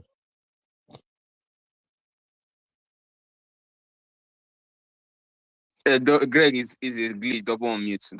It's a glitch. Double unmute your mic. Okay, so let's be clear. An article cannot be vice. We already know now. Leave the constitution. Go to another thing. Oh my God. We already know. Oh my God. Oh my God. No, man, now this now you're being nefarious and mischievous. Chaotic as well. You are being chaotically nefarious and mischievously undulating. First of all, let me start prestissimo. The Amnesty is already on the word. Right? This. Anyways, sorry. Greg, please go ahead. Okay, so portion to section 141, 142, 145. If you do a community reading on the construments of that provision, an article is by law foreclosed from having a sip of the vice presidential Arabian tea, if you may. He's foreclosed constitutionally. So it has to be an OB or someone else deputizing. So now, if it has to be an OB, this is where I'm driving at. Right? If it has to be an OB, then I'm basically saying that do not say, since it will be an OB, Atiku, Amici to hell. Don't say that. Because you will need them. Greg, I'm sure you missed this, but we need to does the constitution hold on, please? Does the constitution say, because you quoted the constitution and you said it has to be an OB? Yeah. Is there what do you mean? Does the constitution say that? Hold on. Basically, 1 second, guys, please. Let me say this real quick. Just allow Malam Eze to respond to him, to deal with him, to talk to him. Everybody leave Malam Eze alone. Wow. I can't believe Mark is asking before they do that, man. Before they do that. No, now if we will. I have a question that I needed to attend to. Before they do that, let him clarify this. Does the constitution say that it has to be a Peter Obi? Please clarify that, so that we don't mislead the people. No, the constitution did not say so. But I am saying that if the upheavals we have around the Obi candidacy is entrenched to mean that he clinches the ticket, whilst an article is forbidding or foreclosed constitutionally from being a vice, his presence, his involvement would be instrumental to whatever victory that may come. I'm saying don't say the hell should freeze over whilst you have it alone, because nobody is saying that hell should freeze nobody over. has. I am not suggesting and I have not insinuated. I have not insinuated that hell will freeze over. You don't vex me. Why are you saying it here? Greg Ophalos, why are you saying it here? Why are you saying that? Nobody said on this page. Nobody put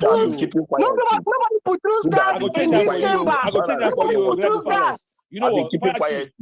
Fire chief. Guys, No. There is a clear point. This is where the department comes in. Hold on, guys. Hold on.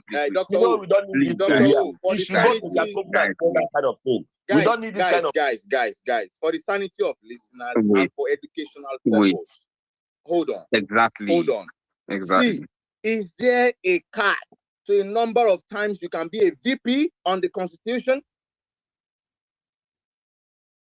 That's another question. Because Greg, as a lawyer, can you answer that question? Is there a cap to the number of times you can become a vice president in the Constitution? Greg, double tap and unmute. He's muted already. He's unmuted already. Can you hear me? Am I audible now? Yeah, we can hear you. Yeah. Okay, so now Atiku has done vice presidential roles for nominations. He's served that nomination twice under an OBJ's presidency. Now, he's foreclosed from holding on to that position. Please, can you refer us to the constitutional provision that makes a cap? Greg, for the sanity of listeners, there are attached. Yes. Please hold on. There are attached. Platforms that are listening, and we cannot make a mockery of ourselves.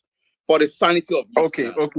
Jago. So according to section 137.3, I think Greg just said it. You can only have 2 terms of VP.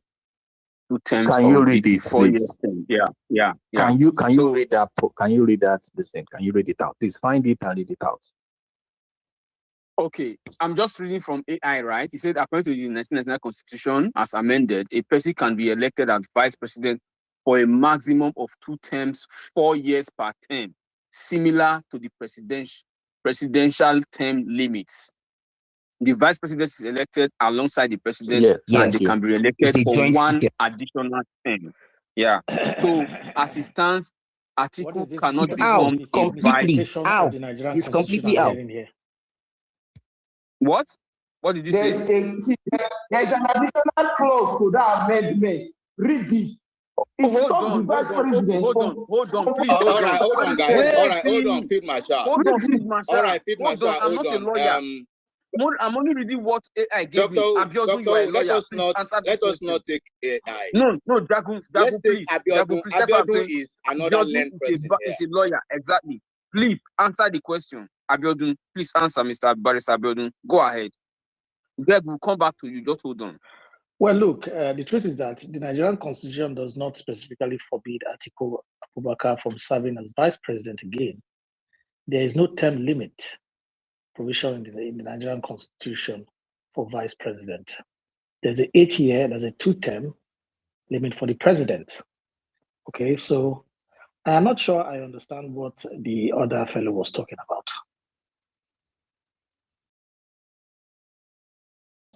Mr. Abiodun, so you are telling me what I just read from AI is wrong, so right? If Atiku had succeeded Obasanjo, because he completed 8 years with very logical. Yeah. Thank you. So he's only limited to a term. Or I think that's the amendment in 2018. Absolutely not. The constitution limits a 2-term for the president, for the office of the president, not the office of the vice president. No. If a vice president serves with a president and serves out his 2 terms, then the 2018 he's amendment to have served out 8 terms, 8 years. I'm sorry. And the ticket of a president and a vice president is joint. Yes, it is joint. He's right. So if the president serves 8 years, it is deemed that his tenure is endured in 8 years. The Constitution provision was he doesn't say anything about vice president. It's only president. It's only president. Yeah. So him serving now as vice president 8-year term, he can only become president 1 term. That's what under the 2018 amendment with Buhari. Yes. Tudo, this one you are talking about, right? It's a different one. Yeah, no. This one can only be applied. If he was the head of the ticket. Please wait. No, please wait. This one that you are talking about would only be applied to Jonathan, for example, who served after Yaradua died, and then took according to the amendment. Yes, he's only entitled to 1 term since he served. Exactly. But for vice presidency, except what I'm reading is wrong, for vice presidency, as long as there's no restriction. So he can become vice president for 10 times, 15 times, 20 times. That's what you are saying. Yes.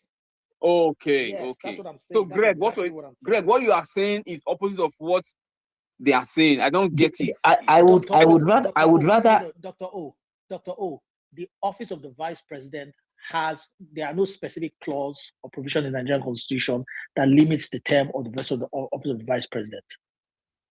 The office of the vice president. So the president has a 2-term limit, meaning that he cannot run for president after the 2-term limit is completed. So the vice president can be vice president again. He can be vice president another time. Can be again and again. There are no specific clause or provisions that say the vice president. Abiodun, there is another argument that someone is bringing in the background that he can be president as many times as possible, but OBJ can be president and he can be VP to OBJ again. That is another interpretation to it. Well, I'm yet to see any particular clause or provision in the Constitution that discusses that or guides us on that. And I will not discuss anything that is not expressly provided for in that framework. What is clearly provided for is conditions for the office of the president. There are no conditions to a term limit for the office of the vice president. I agree with you. So let's move on. Guys, let's just move forward. So the bottom line is that whatchamacallit, Abiodun is right. there are no constitutional limits under our laws to how many times somebody can be vice president. But under the 2018 amendment, if you serve out these 2 full terms with your principal, right, you can only come back and be president 1 term. 1 term. That's what the clause is under that amendment. So, but we're not talking about him coming to serve as president. The bone of contention is, can he be vice president again? Under our laws, he can. Period. He can. All right, Greg Ofalos, take us to where we go so that we can know. Now, if he contests for the vice presidential slots, assuming but not conceding that Anubi clinches it, or let's say an El-Rufai clinches it, and maybe an Amici or Anubi takes the vice presidential slots, assuming but not conceding, do we then now say that since El-Rufai has gotten it, and maybe because he's not our preferred, hell should freeze over? Because that's what's going on with the AMAC. Hold on, please. That's what's going on with the AMAC chairmanship thing. He appears abandoned and left to do it, which is all wrong, all shades of wrong, which is like teleguiding. Sorry, he doesn't appear abandoned. Peter Obi has been going and campaigning with him. I didn't. But your principal article has not made single tweet. I take exceptions to that. I take exceptions to that. I take exceptions to that. Your principal. Why do you take exception when you have in the newspaper that they are saying I am not an article. I am not an article. I don't support. I do not support. I do not support article. I am not under his voucher. Honorable Greg, let us sustain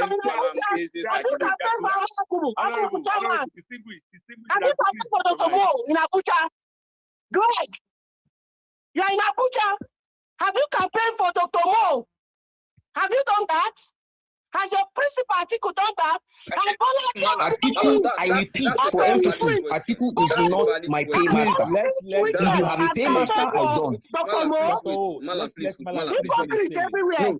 Hypocrites everywhere. You guys don't know the law. You don't know the law. Greg, you don't know the law. Show me the law in ADC that said that article should not go and campaign for Dr. Mo. Show me the law. These are the errors. These are the errors we are seeking should be remediated. It's all shades of wrong. It is all shades of wrong. And that is what balkanization is doing. That is what balkanization in the party is doing. When you balkanize the party into divide, you will have all of these shenanigans playing up before your faces. All right. That is why some of us are thinking that we continue this divide. There should be existing no divide. Greg Ofalos, wait. Malam, you've thrown the soccer punch. Let's let Greg answer. Greg Ofalos. Yeah. Why is it that Peter Obi is the only one out there, right, in the trenches with Dr. Mo? No, let's personalize it, Greg. Greg, why have you not campaigned for Dr. Mo as an ADC Exactly. member? Who lives in Abuja? Who lives in Amak? Why have you? And you live in Amak? Why have you not gone out with Dr. Mo? Why? Frankly, let's begin this way. Frankly, first off, I am not an ADC member because I don't have my membership card, so I am not. But you have been advocating for I would rather, by procedure, I can only be deemed a valid member of ADC upon receipt of a membership card issued me by the party. Order. Until I am in receipt of a membership card issued by the party, I am not a party carrying member. Honorable. Okay, Greg, you have been on spaces, from spaces to spaces, junketing like your president from country to country, advocating for everything against Peter Obi in ADC. And here you are telling us that you cannot go and advocate for a man already in ADC and contesting for the chairmanship of AMAT in an environment where you live. Dr. O, let me trumpet your thought line. Is Vuvuzela my thought line? Yes. Vuvuzela it. Don't just trumpet it. Vuvuzela it. Greg, distinguish. You do not need Distinguished, you and Greg will follow us. Are you not? I think you are in the same WhatsApp group. Greg, I don't think you need to be a member of a political organization to support a candidate, just like Mo in Abuja. So your excuse is flimsy at best. All right, my brother, my learned colleague. All right, let us find a more strong ground to argue from to sustain your argument. Honorable, you have the mic. Yeah, before we give the mic back to Greg, when you came online, when you came on this space, you started your higgledy-piggledy conversation with, you overheard some a Nigerian saying that except the ticket is given to somebody, that Tinubu cannot be ousted. So I want to ask you, Mr. Greg, as a learned man, what is the population of Nigeria, and what gives you the temerity to conclude that hearing from one person is enough for you to statistically draw your conclusion that that man, the person mentioned, is the only one that can oust the John Keating president of today? Please go ahead. Greg is an APC member. Okay, I no, don't say that. Don't say that. That's like don't say that. 101. That's like Don't say that. 101. It's an APC member. Let me say this. Let me say this sincerely. The only reason why I referenced that was to draw our minds to the essentials. And what did I think was the essentials? The essentials of everybody working together. I didn't reference it because Jesus! Working together is making one candidate. Greg, how did you get Jesus? How did you Harry, get your grab your degree? mic. Harry, That grab is the your mic. conclusion you drew from that conversation. How did you get your degree? I am beginning to question your degree, your law degree. How did you hear how did you get your degree from? How did you conclude from such a conversation that working together is? I don't get it. What are you even saying? Please, I will take exception to that. This is a Greg Ross. By the way, yes. This is a Greg Ross. By the way, no, hold up. Listen, I just want to be clear. I referenced that because I wanted us to understand that we all need to be together. All right. No. Whether or not. And to be together, a candidate must be at the top, and the other candidate will be a DP. And Obi gets it. To be together. Whether an Obi gets it and Atiku gets it, I don't give an F. Good evening. My interest. You're full of shit, Greg O'Fallo. You and your lame ass vocabulary. We don't miss. Tudo, let's ask this question. No, he's done. His ass is done. No. He's done actually. He's done. Yeah, seriously, he's done. You know what he said? I don't actually give an F whether Atiku or Obi get a ticket. Are you serious? And why are you here? Greg O'Fallo? He's APC now. Why are you here? Greg O'Fallo. Why are you here? Honorable. You are just a moronic man who knows how to speak English. That's all. We know that. If you don't care. See, why are you we here? all know these things. Tudo. Why are you here? Tudo, we know. We know that. Tudo, we know that. Greg, hold on, Greg. Before you let me move say something. Greg, hold on. Wait, Jax. Good evening, guys. I think one question you should ask Greg, because he mentioned the word balkanizing. You understand? And I want to understand that word as division of the party. Now, I want to ask Greg, do you think there's any kind of balkanizing or balkanization the Obedience will do that will be worse than Atiku's son being in the APC? This is what we are saying. Atiku's son joining APC is his exclusive right. This is exclusive right. Let's leave Atiku out of this. I'm basically saying, no, listen. Now let us leave Atiku out of this. Why would we leave Atiku out of this? His son is an adult. His son is an adult. He should take his decision. It's the same way that I'm making talk that Greg, answer the question. Answer the question. You don't know what you're saying. I can't even take it anymore. I dropped his ass. We're moving on. Moron. He's a motherfucker. Today, Let's move on. I wanted to ask you something. We are having this meeting on other platform, and you allow this guy to come here. You understand? This guy is supposed to go to their coven to spray these beans there. We don't need this kind of talk here. You shouldn't have allowed the guy. Wasting our time up and down. You understand me? Speaking what nobody understands. He's supposed to go to their coven. Why is he passing the message to us? We don't need it. I don't understand it. What you have been trying for since last year, you never convinced any single person. You think that you are going to convince anybody? We did not bring him up to convince him. We just did a punching bag. We just did a punching bag. He's an interlude now. Comedy break. He's an interlude. This friendship I don't they do with that God. No good. I don't they learn bad. Because I will see that God they do with this. So you guys need to face your good governance. We can all play the game now. Everyone can play the game, man. Now interlude. Bros, this guy is just wasting our time, wasting our time up and down. That was. Tell me you did not enjoy the English language session. I wrote down. No. He said we need a hold on. I wrote down. Nobody takes people like that seriously. We just want to honestly. I agree, but I took my pen and my paper. Yes. Exactly, and I wrote down. He said we need a potpourri of hunchus. Sometimes potpourri of hunchus. What is potpourri? When you have a stretch of conversation, AJ. When you have a stretch of conversation, you need such. Wait now, Jack. Hold on. Let me finish my vocabulary distribution. We need a potpourri of hunchus in the ADC to have a variegation of. Brother, stop this! Don't stop this allulating. Let us move the mic. Now we needed our fire department to get some practice, section. Our fire department to get some with your flamethrowers. All right, now who's going next, please? Tudor.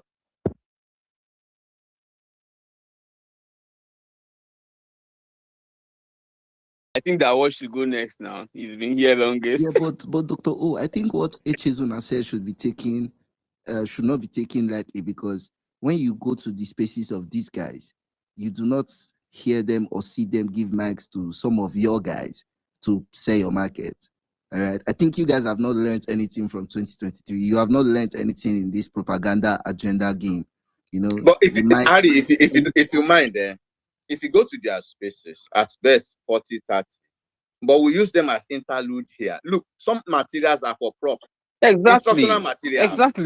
We use them as we just wanted to have fun. Yeah. We know this Grego Fallos. We know him now. We just wanted to have an interlude because it felt that we were celebrating too much. We needed to drop the adrenaline a little bit and top it up. Exactly. The break is over. Now we go back to our normal service. Normal service has resumed. That's how it is. I hope our TikTok and YouTube fans enjoyed the conversation, the English language vocabulary. No, by the way, Greg is from Port Harcourt, Rivers State. He is the younger brother of the man from Edo State, Patrick Obayabon. My joy in the whole conversation is that if Obayabon exits this world for the next 50 years, we still have somebody that will replace him and remind us of who he is. And that is Greg. So that is it. Thank you. Let's move the mic. Dawach, go. Dawach, are you there? Yes, I'm there. I'm just flabbergasted and I'm straight jacketed. Waiting now. Person go the chop and the jam. You go come hook for neck when no be bone. Well, that is by the way. This guy he won't come make me run, come off from inside my room. Just to check whether my rooftop go blue, come off. What is it? Are we doing him and you Woloshin are supposed to go the rough shoulder? No be here. It's too much for us here. Anyway, that is just by the way. Now I think Avery that has been shouting all these days that obedient if they don't need them, they need to go out and go out of the party. She don't say now we be landlord. We they tell her that time. Say Peter Obi no be your mate. You know be our principal mate. That watch. Sir. No be mention small fry name for our conversation. Please, all right, sir. Apologies, focus on the big people, not inconsequential people. I beg. Apologies. Thank you very much, sir. So at this juncture, please, like Ichi has emphasized, as a platform is for fire. There is no water to quench the fire in that platform. And as it is now, you need, as an obedient, you need to hold your head high up in the sky. You are a proud, son of a father that owns a whole estate. Your father is the landlord. So anybody asks you who gives you the right to talk like this, tell him my father, don't you know my father? Their father, Ogbeni Ogetiegba, the father, their father, their father, grandfather. You understand what I'm saying? I don't speak English. Now clap for me now. So please, let no obedience be intimidated in any platform, even on a street meeting. Tell them we own ADC, we paid for it before you started coming. That's why I respect Peter Obi. Today, Silam, I can't throw the key. Say Peter Obi is a strategist. He has been working on the ground. So I want to confidently say, I trust my father. He go come out for this presidential ticket, whether they like him or not. Somebody go call sell oil here. They talk, say he overheard that they say if Atiku, why didn't you put Peter Obi first? If Atiku and Peter Obi has the ticket, they've sealed up. And then Malam was trying to, tell him that he had some people talking. You now put Peter Obi first. That is what made Greg angry. I will say it again. As an obedient, whether you are a new convert, or you are a rock of ages, or you are a medium, premium, whatever you are, as far as obedient blood runs in your vein, you want a workable Nigeria. Don't be intimidated to face whoever speaks to you as an ADC member that your father owns the estate. And whoever says that Atiku is a born vice president, that you should just accept it. Yes, you should just accept it and be going vice president till he gets to 85 and retire. He has done vice president for Obasanjo. He should come again and do vice president for us. Simple. Else, let him take the back seat as a honorable retired politician. So that is. I'm going to make a video now regarding with an AI. I just learned AI, so I want to experiment the AI stuff. Okay, Brown taught me AI, so I want to do some experimentation. I will now. God, this English no see from my mouth. I hope Greg can just borrow me some English. I will use it to bring out just a point why Atiku is not suitable for the presidency, and we will now throw that and we'll now come with other videos. I want to appreciate everyone here for standing forth. We joke with some things, we bring them as an interlude to break the stiffness of the argument, to make us, while away some, strong, heated room, to make it cool a little bit as it is now. But I appreciate everyone, Tudo, Dr. Ojagun, and Malam. I didn't see your hand. No grief for them. We go carry them, go where they know. Thank you very much, everyone. Mr. Kolade. I don't go agree. My principal is looking. You guys cannot push him to be a president. He's too old to be a VP for you guys. I don't agree. You guys have been pushing him. The other people are pushing him for president. You guys are pushing him for VP. I will not agree with my principal. Honorable. I don't get well for him. Honorable. Off your mic. Okay. Who's going on, Doctor? Let's move the mic. Let's take Mr. Abiodun. That was, thank you for the submission. Let's take Mr. Abiodun. Oh, barrister lawyer Abiodun. Yo, I don't know what is up for this space. So, hey, barrister, please speak that Yoruba Chinese for us with the now I Shiku talk vibes. Tudo, is this still a ninja space? Tudo, question. Is this a obedient ninja space or not? Why? Yes, it is. Abiodun, you need to ask. You know, see those two guys standing top left corner of the space. Good. Shifo. I don't want to hear any article talk for hell. Shaking for one blow. Shifo. Who they speak at Why? Wait. Say it's Abiodun that is sounding like this. Everybody is going radical. What is Jagu, please mute your mic. Let's enjoy this Shifu vibe. What's your problem? Who they talk article for here? Shaking for one blow. Shifo. You know why? Yeah, I just Dr. O, when I wrote that my tweet, that piece that I wrote that I posted that crawled viral, I vexed at the end. I can't write Shifu. I wrote Shifu there. We know why here article for here. Shifu, she's in full one blow. Anyway, I'm just kidding. That's how I come in now. In fact, that's my new way of. I saw it now. I saw it.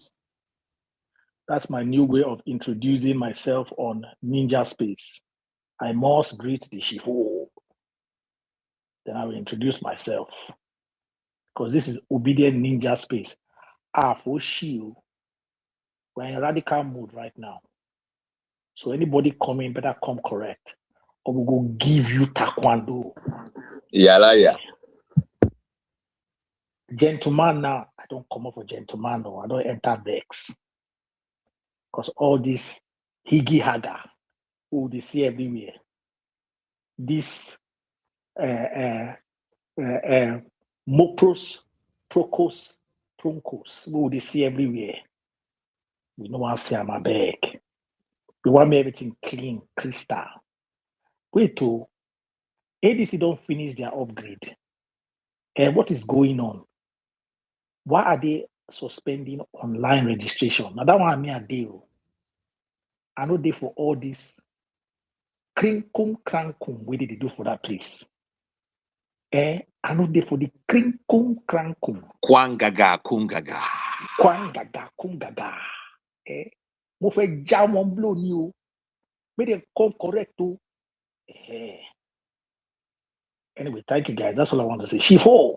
Anybody talk article for you? I go give am blow. Wàhálà ti wà lóòótọ́. Dr. Otoka. Pressure tiwa.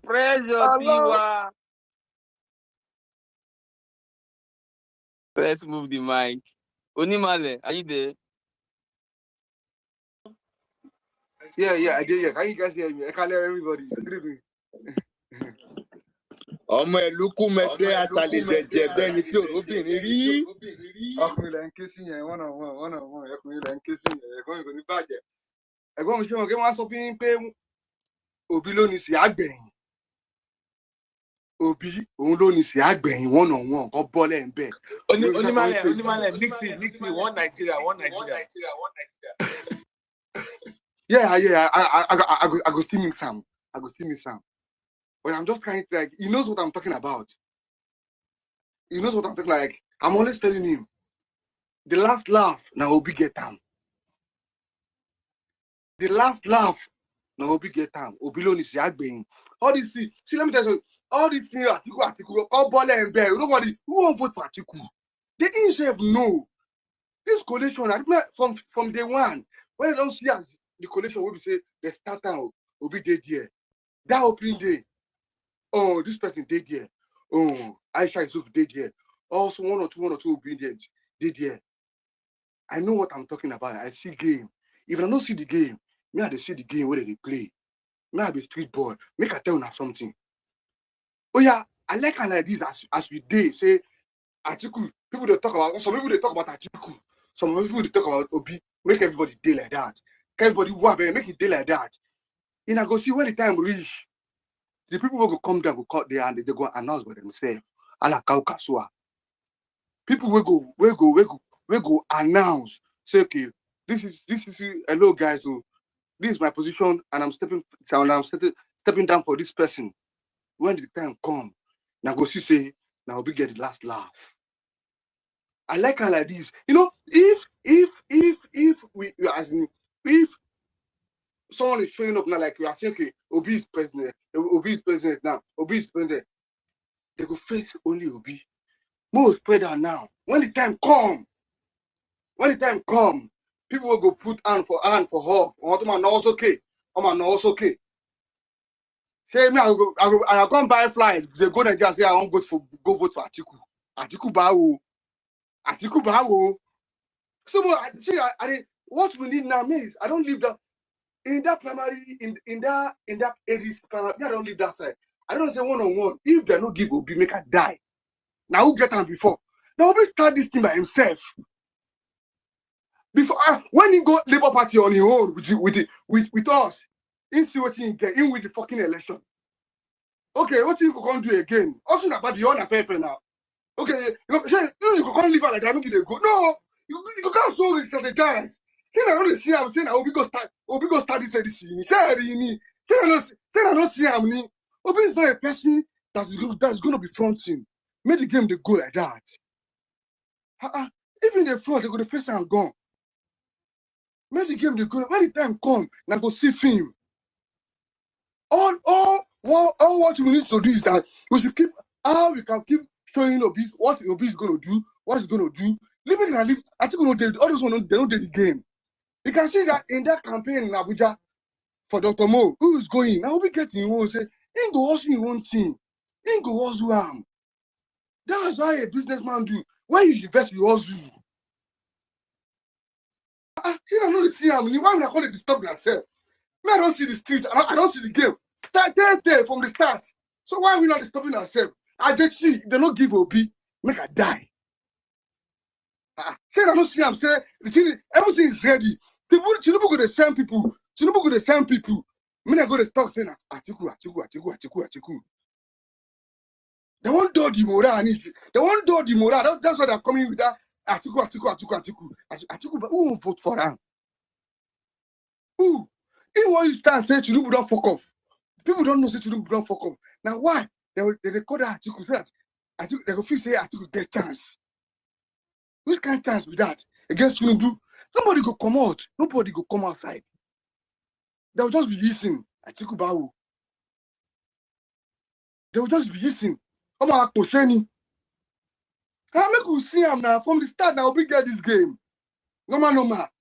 That's why we win the election where everybody know. Okay, what you can't do? I go still call invest now.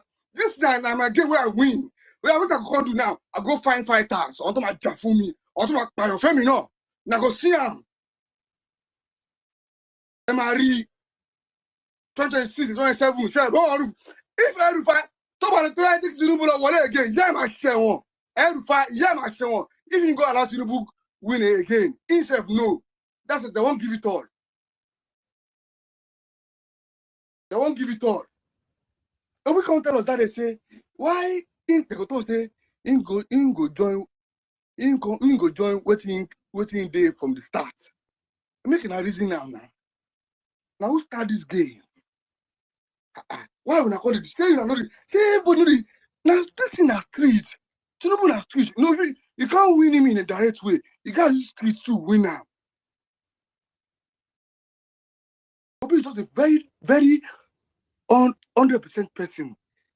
And I love the game when they play. I love his character.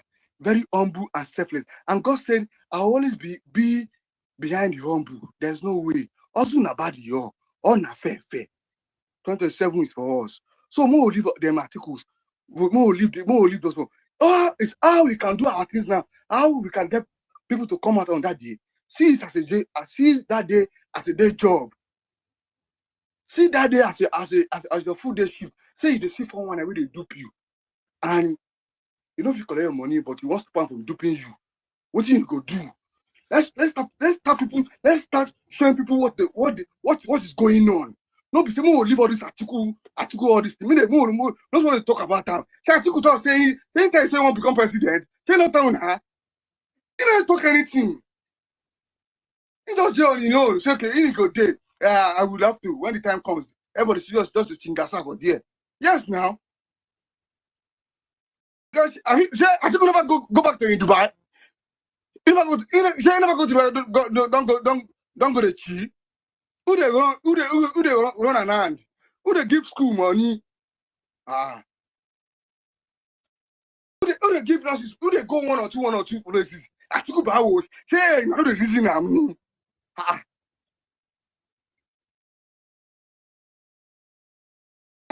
Most more leave all those articles or article be article. More tell you think about what go happen on that election day. How you go take defend our votes?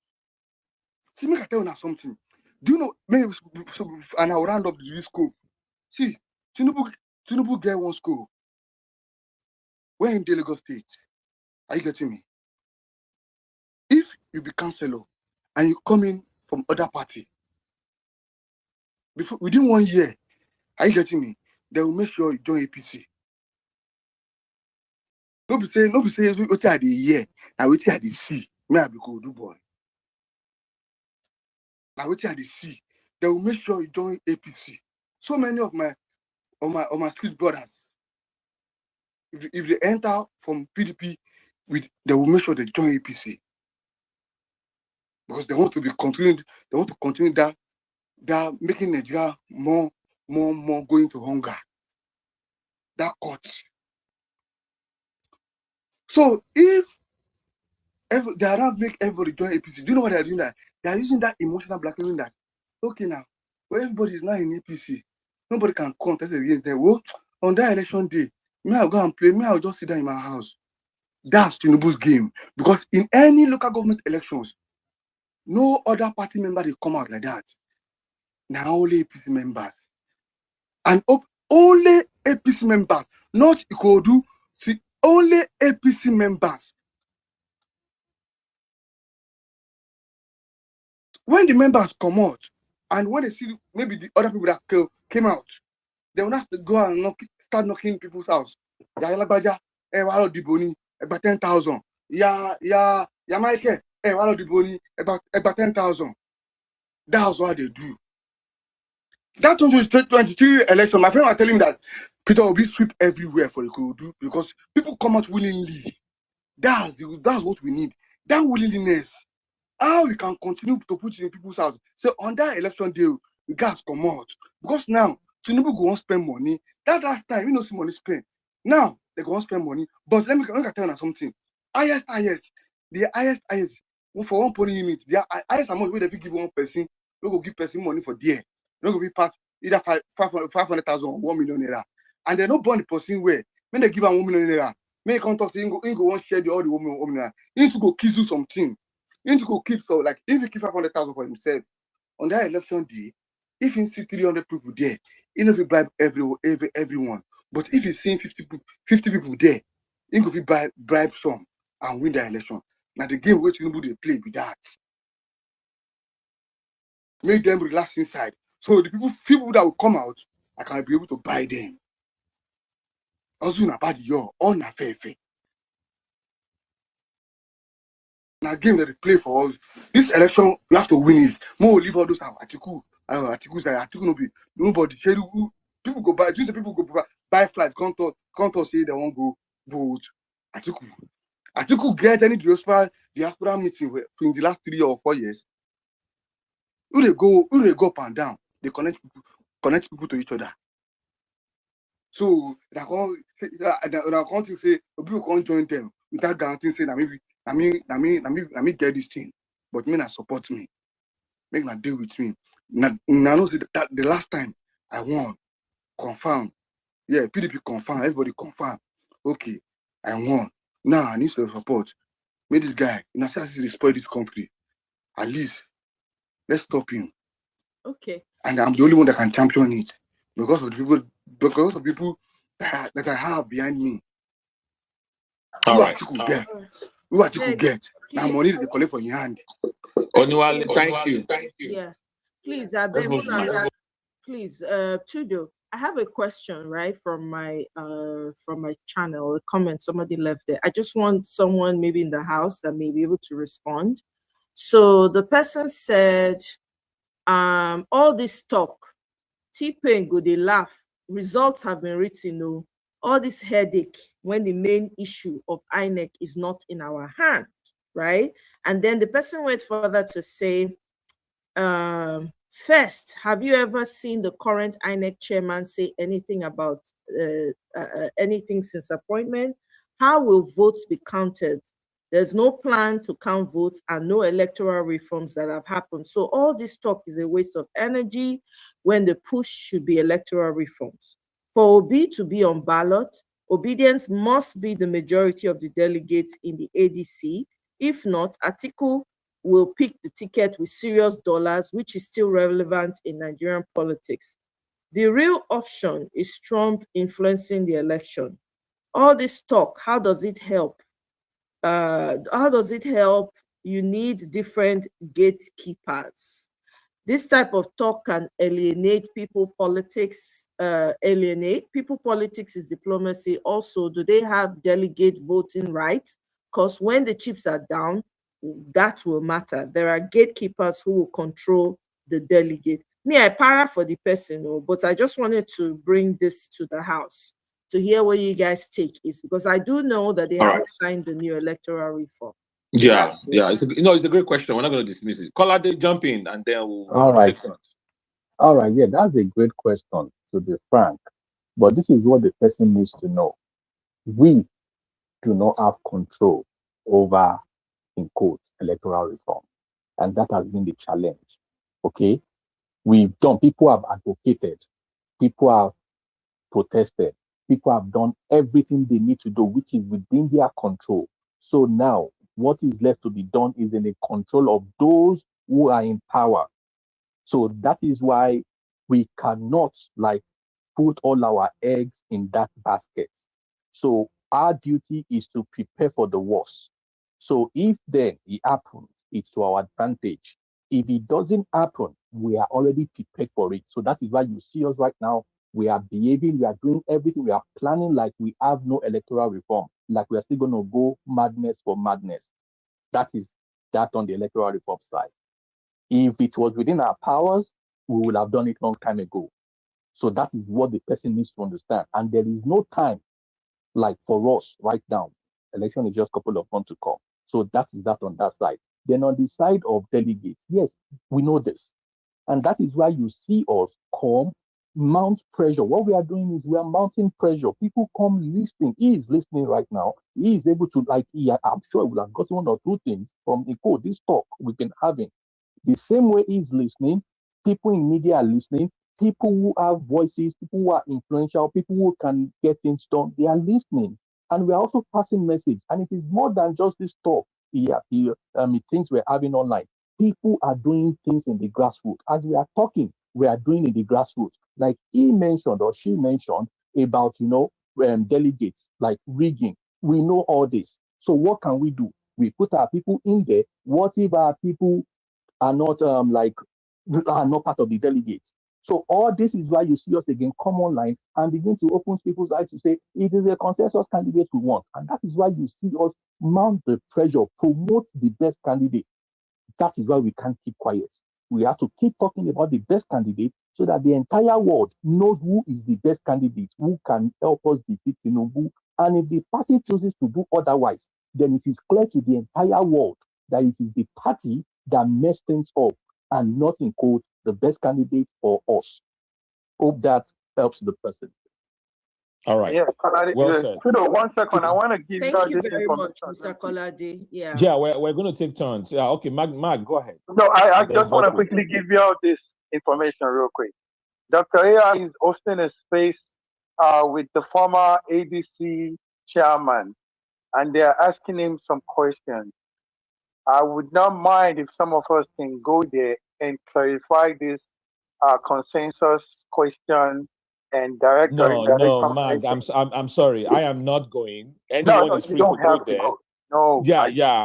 Because those guys are let me say this, please. Those guys are full of shit, right? What they have been doing this whole time, right, Mag? I mean, I have great respect for you, but I have to tell you my mind. Every time these ADC people come, they never invite us. They never, they see what we're doing. In fact, they come into our spaces. I give them the mic, right? But the so-called ADC leadership, we are now at the point where we have to tell the truth. They don't come to our spaces. They go to their spaces. One of those spaces was where Balaji goes to call us divisive. So I'm like, I'm never going to go there. Okay, that's number one. Number two, when our people go to those spaces, they gag them because they're selling article. When you go there to grab the mic and they know that you are for Obi, they will gag you.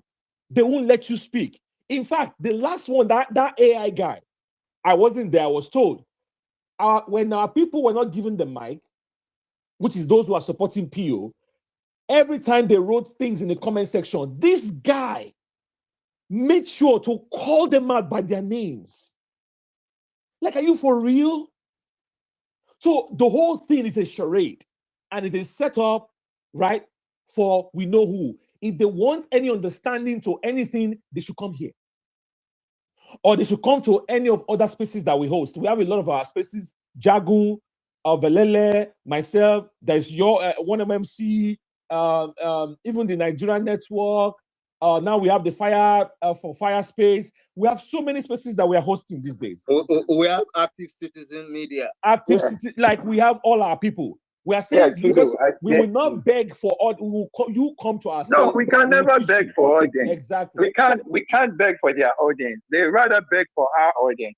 Yes. All I wanted us to go. The former chairman, the one that had the constitution written before now that they are trying to amend it.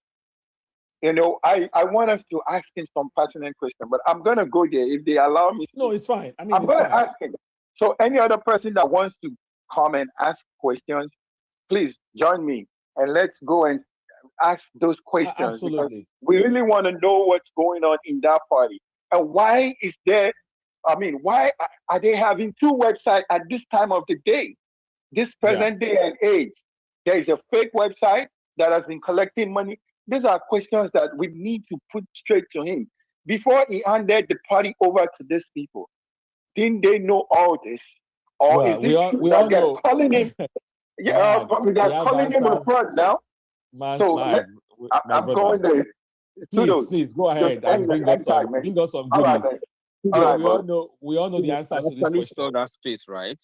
Yeah. There is barely 31 persons on that space. Imagine. They want to move people from here. Just to hold on. Imagine bringing a former chairman of ADC to Twitter space, and there are 31 persons on that platform. That is because these people, they think they are underrating us, but they're actually underrating themselves. They think they don't want to align with us, whereas they are the ones. What's the right word now? They need us the most. They need us the most. They are the one excommunicating themselves. Not we are not they are the ones excommunicating themselves from us, because if they actually want to have a robust conversation, they have to come to us, because we have the numbers more than in every platform, in every media you want to talk about in Nigeria, on ground and offline. Obedience and PO supporters are more than them. So if you want a robust discussion and a full house, come to the Obedience and let's have a conversation. We will not go to you people. It's not the case of if Mante not go to Muhammad, go to no, not this case. And Tudor, guys, Kolade and the rest of us, let's see from this angle again.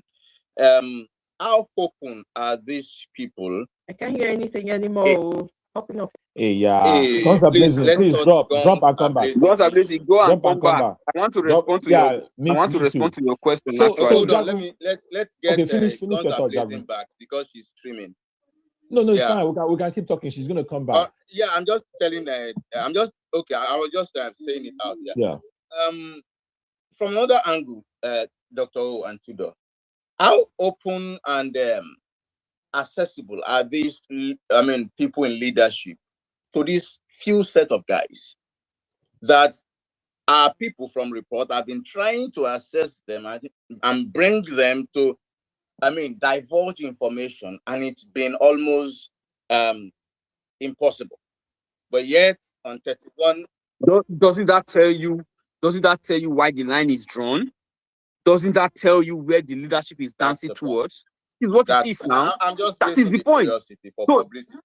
yeah, they don't want to have conversations with us. They disrespect Peter Obi. That's why they don't want to speak to us.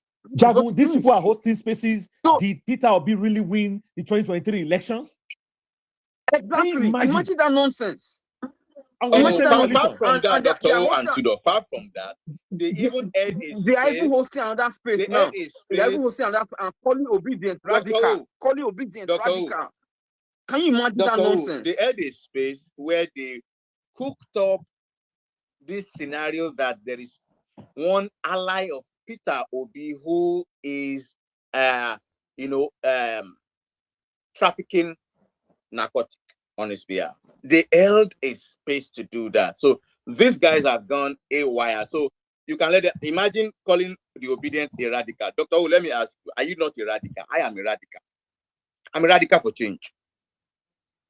I want the right thing to be done. So I'm a radical for it. I agree with you. If you call me a radical, but the fact is they are not ready. They are not ready to have a conversation. So let's just leave them and continue what we are doing. We ran them off this street in 2023. We'll do it again. They called us 4 people tweeting in a room. We told them we are a legion and we won an election. And that brings me to guns ablazing, to that question you asked, right? Please, if that person is listening to me, tell the person the APC have already played all their cards. We know what they can do. Bribery and corruption and hooliganism, thuggery, they don't have the numbers. They do not have the numbers. They only know how to suppress and oppress people in election. They either stop you from voting, or they stab you in the eye, or they write results in the collation center. So we know all their cards. And it is left for Nigerians, for you and I and everybody to ramp up our spirits and say to them, all die now die. Because let it be known to Nigerians that while Tinubu got into power in 2025 alone, 50,000 brethren, 50,000 Nigerians, you and I were slaughtered in Nigeria. Those people possibly refused to fight like you and I refused to fight during the election, during elections. If they had fought during election, maybe we would have gotten a president that would protect them and keep them alive. Those deaths, 50,000 deaths, is not the will of God. If we are killed because we have imbeciles in power, we know what they can do. It is thuggery and bribery, and we have to stand up to them and tell them enough is enough, like they did in Kano, like they did in Abia. Abia is enjoying today because Abia stood up and said, no, you must announce the right result. Kano did the same thing. Every part of Nigeria can stand up to these hooligans who have taken over the government and tell them on election day, if you do not announce the right result, peace be unto you. Whatever that means, how you interpret it, it is your own business. That is what we have to start telling Nigerians. Because if we cower, they will keep coming to slaughter us like they have been doing, and nobody will protect us. Absolutely. That is what it is. Let me say this real quick. So with the breaking news of what Bolaji said, calling obedience divisive, and I called him out in that my piece.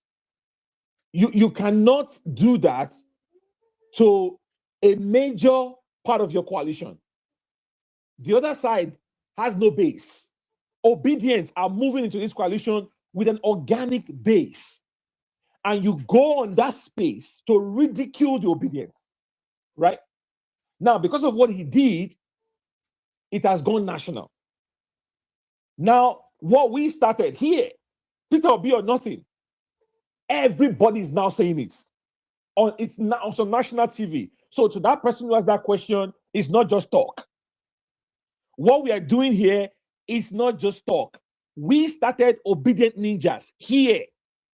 Now, governors in Nigeria, they're talking about obedient ninjas. I'm talking about core north. Okay? So what we do here is not just talk. My brother or my sister, whoever asks that question, we are shaping narratives. They are listening.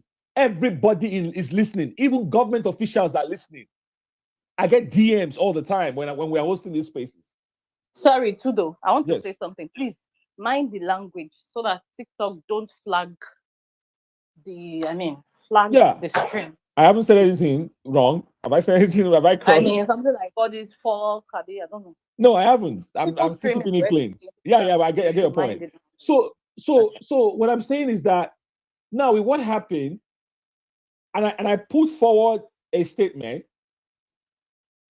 that even some of the smartest, brightest minds in Nigeria endorsed.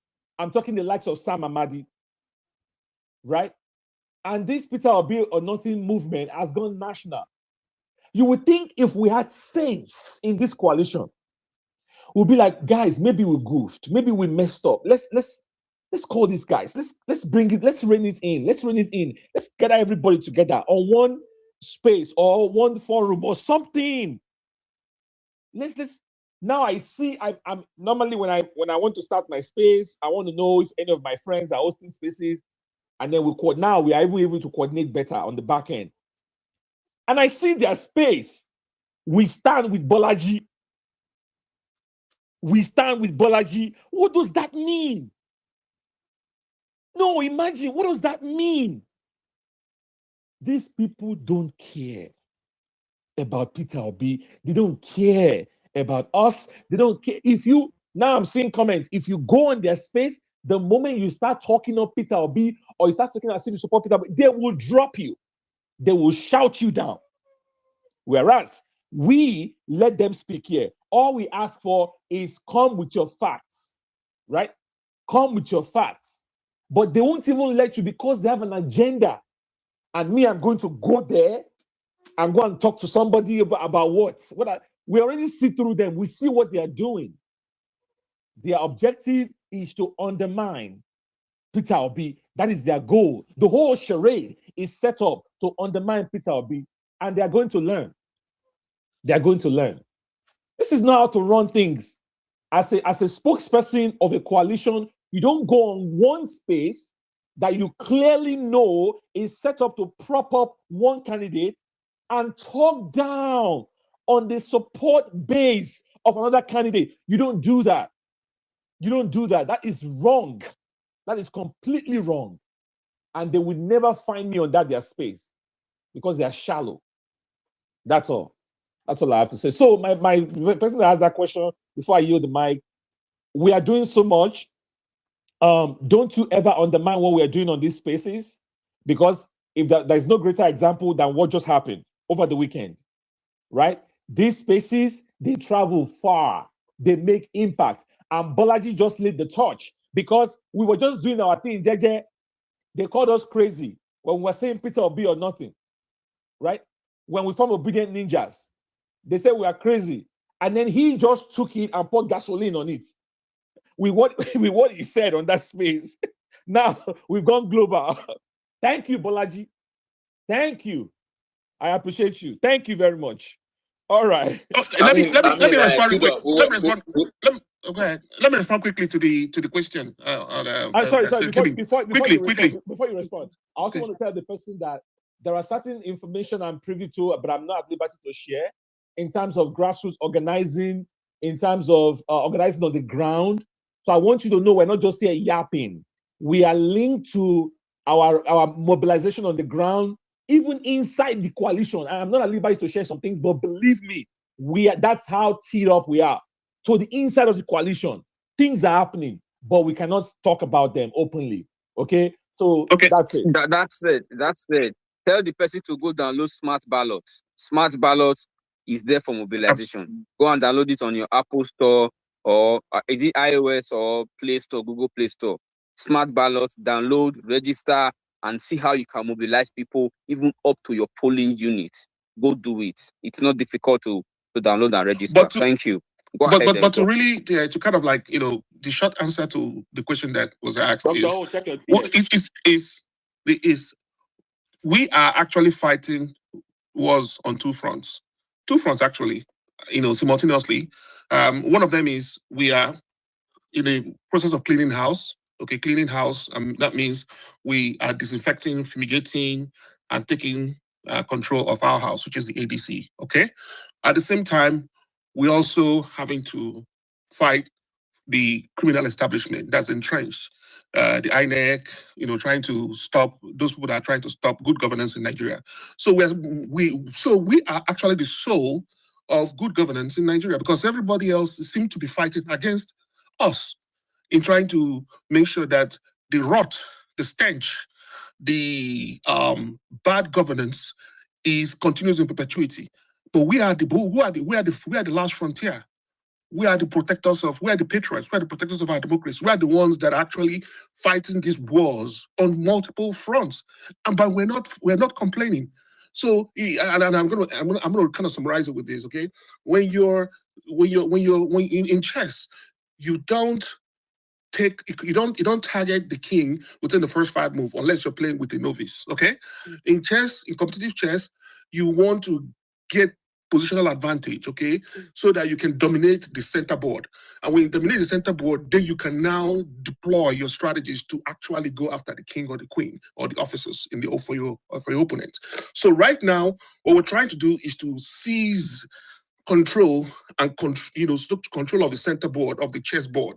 And when we secure the center board, then we can now not only limit the moves of the opponent, but we can now actually target in multiple directions the key officers and the king, let me say the king or the queen of the opponent. So just look at this as a process where we have to first clean house and do what we're doing right now to make sure we seize control and keep civility within our ADC coalition. And so that, because if we don't have control of our ADC coalition and we don't have control of the key officers in the ADC coalition, we will not be able to fight the fight that we need to fight in terms of INEC and pushing back on these people, the establishment and all that. So we have to first do this so we can have the officers, the right generals, the right lieutenants that will be the face of the ADC.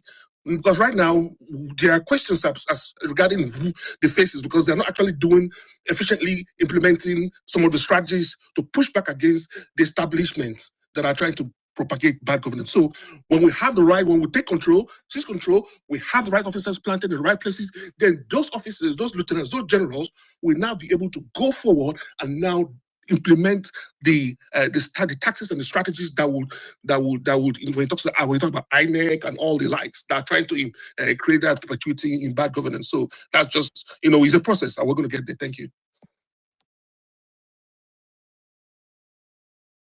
So in other words, for those of you who saw Billion, that series, that financial market series on was it on HBO? Bobby Axelrod was asked about hedge funds, and the guy said, hedge funds, we're actually like white blood cells. We're there to clean up the house, prevent bubbles. Yeah, we're gatekeepers. We're market regulators. We are here to clean house in this coalition. This house is ours. We're not going anywhere. All right. I hope all of that helps that person that asked that question. Let's move forward, guys. Great conversation. For those who just joined us, thank you for joining. It's been fun. We're here just chatting about what happened over the weekend. Let me reset the space. Allow me before I go to Chief B. It's been this conversation about our coalition, a lot of shenanigans going on. And fortunately for us, we have been right the whole time, right? Because we've been following this coalition even before they announced officially, and we were very excited about it. And then all of a sudden, we start seeing some moves that they were making, some shenanigans. Now, we are not on the inside, but we could read the tea leaves, and then we could form narratives from them. And we felt like these guys were not well-intentioned. Like they had other agendas, right? So we went to town. We said no. So we formed the Obedient Ninjas. And we said we are going to push narratives. We're going to be able to speak freely and unhindered, right? And then we also started the Peter Obi or nothing to say that you are not going to use the obedient movement to legitimize your coalition because of somebody's kind of ambition. No, we believe in a new Nigeria, and we believe that new Nigeria is not going to come from recycled leadership. It's going to come from Peter Obi. It will ride on the back of one man, and that one man is Peter Obi. So you're not going to use us just to satisfy one man's bucket list ambition. That's not going to happen. So that was why we started what we started. And people call us crazy. A lot of people come for us. Even people within the movement, they don't want to associate with us. You know, they're just looking at us, this fringe, I fringe of remember those extremists. days when we were convincing our own people. Our own people. They don't want to identify with us.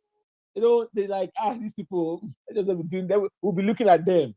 Like obedient ninjas, this, obedient ninjas, that. Peter Obi or nothing. Almost every space I was having, we were putting the hashtag Peter Obi or nothing. Peter Obi or nothing. It sounded crazy, right? But we still maintained our stand that if you don't put Peter Obi as the head of this coalition, it is dead. It is dead. It is as simple as that, right?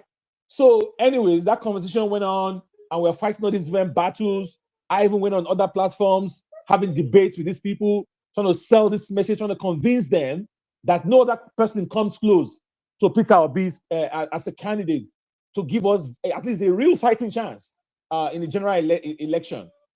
So ultimately, fast forward to a few days ago, the publicity secretary in person of Bolaji Abdullahi, before him, what you will notice is that you will see talking heads who are speaking for the coalition. They go on national TV, they go on spaces, and they undermine Peter Obi. They talk down on Peter Obi. But if it's somebody else, some of them has come out to openly say only a northerner. People like Kenneth will say only a northerner can guarantee victory. People like Dele Momodu, Atiku, only a moment. Some of them are as blatant as that, And then when they come on the spaces that are supposed to be ADC spaces, guys, spaces that are supposed to be ADC run, they'll be selling a particular candidate on ADC spaces. But if our people go into those spaces to talk about Peter Obi, to prop up Peter Obi, they will shut you down. They will drop you. They won't give you mic. And we are in the same coalition. So we say we're going to keep doing our own thing. We're going to keep selling Peter Obi. We're going to keep talking about Peter Obi because it's beyond Peter Obi. We're all running, right, with Peter Obi. It's not about, you can't pay us enough to drop this mission. No, all of these people, these sycophants, they've been paid 2K, 3K, 50K, 100K, whatever. We want a new Nigeria, right? We don't just want to change a government. We want to change governance in our country, right? We want to change governance in our country. That is why we are doing this. We want a new country that works for everybody. And this man, Peter Obi, has been talking. He has been preaching since the last election. He's the only person that has been talking. Show me anybody else. Atiku, Amechi, who else has been going around the country preaching this gospel of a new Nigeria? It is so like commonsensical. Like it is like it's like I don't understand. But they keep wanting to shove it down our throats. Keep shoving this other candidate down our throats. We say no, we don't go agree. And Bolaji, he comes on this space and then he says, Peter Obi or nothing is divisive. And we're not working in the interest of the coalition and whatnot. And my goodness, that was the spark we needed. Because I responded and I wrote that piece. It's pinned on the Jumbotron, guys, for those who haven't seen it. And I had the likes of Sam Amadi, Dr. Sam Amadi and Dorsey, whom we had a conversation with over there yesterday on the space. Because what I did in that piece was to explain to Bolaji, I tagged his ass. I tagged him and I said, bro, you're wrong. You are wrong. First of all, you don't come here to talk down a major organic base of your coalition. You don't do that, right? But we know who your paymaster is. We know you're working for. But I'm not going to mention that in the piece because I wanted to be polite. I wanted to be respectful. So I made the case. Why do we say Peter Obi or nothing, right? It is symbolic. It is a political identity and it captures a political awakening. In a nutshell, we are saying we are tired of the old order. A new day has arisen, a new day has dawned. Nigeria's new chapter begins now. And we are saying, as a shield, we see through what you're doing. Peter Obi or nothing is a protective shield to say, we are tired of the manipulation. You are not going to go into that room and discuss and work out your details and come and just force a candidate on us. It's never going to happen.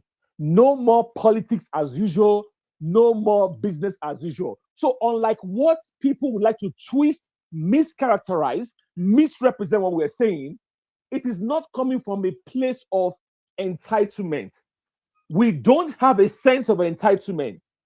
It was born out of necessity as a response to what they are doing. We didn't join this coalition to start singing Peter Obi or nothing. No. We joined this we started talking about I started hosting spaces about this coalition until we started seeing what they were doing. And you say, as a response, it is Peter Obi or nothing. And then I advised him. I said, Bolaji, here is what you could have done.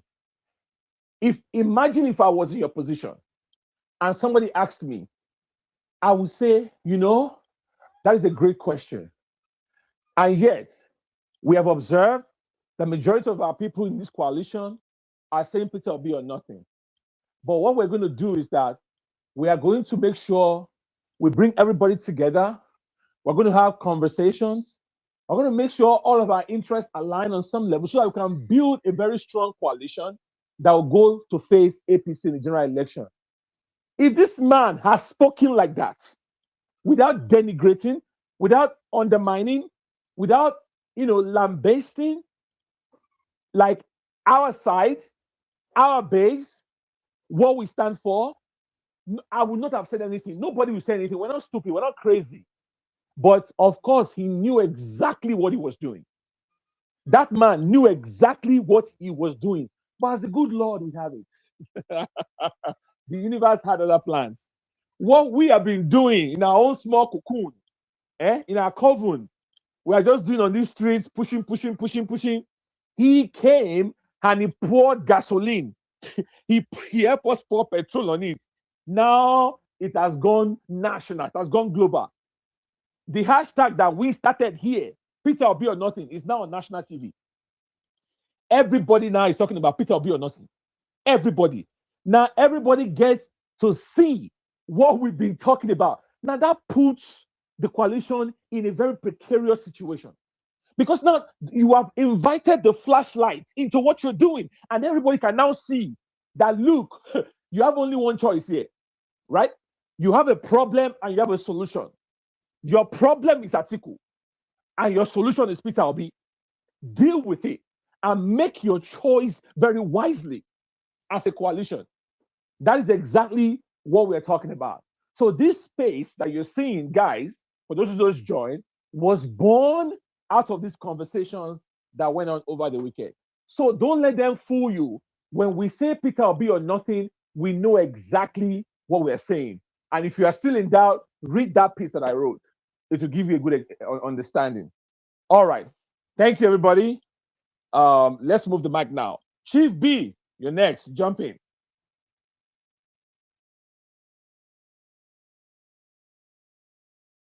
Chief B, are you there? Yeah, yeah, I'm there.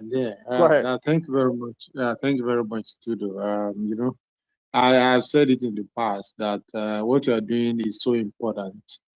That the effect at the time was being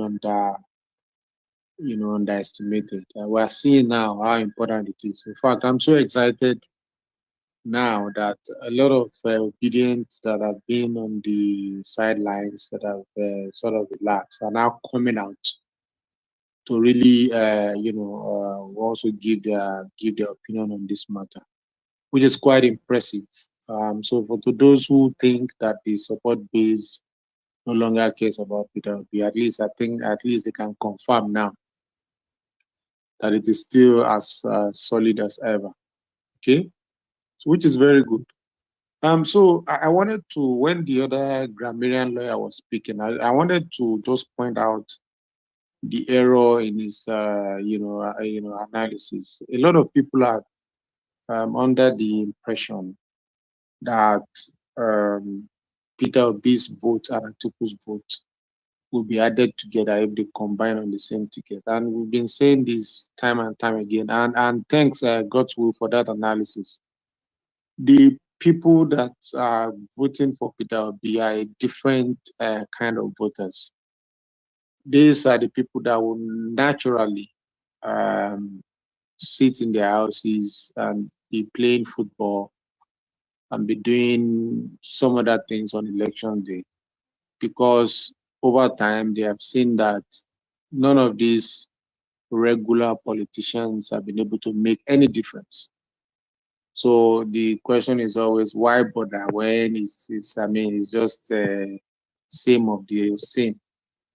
Okay, and that is why, if you put Atiku, with due respect to Atiku Abubakar, if you put him in front of a ticket, forget about who the VP is. That is it. It's an Atiku show.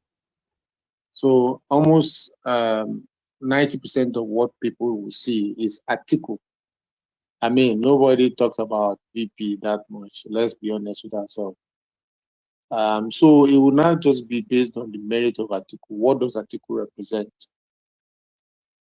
Is it truly the change that Nigerians are yearning for? Despite the fact that a lot of people don't like what the APC is doing, particularly the citizens.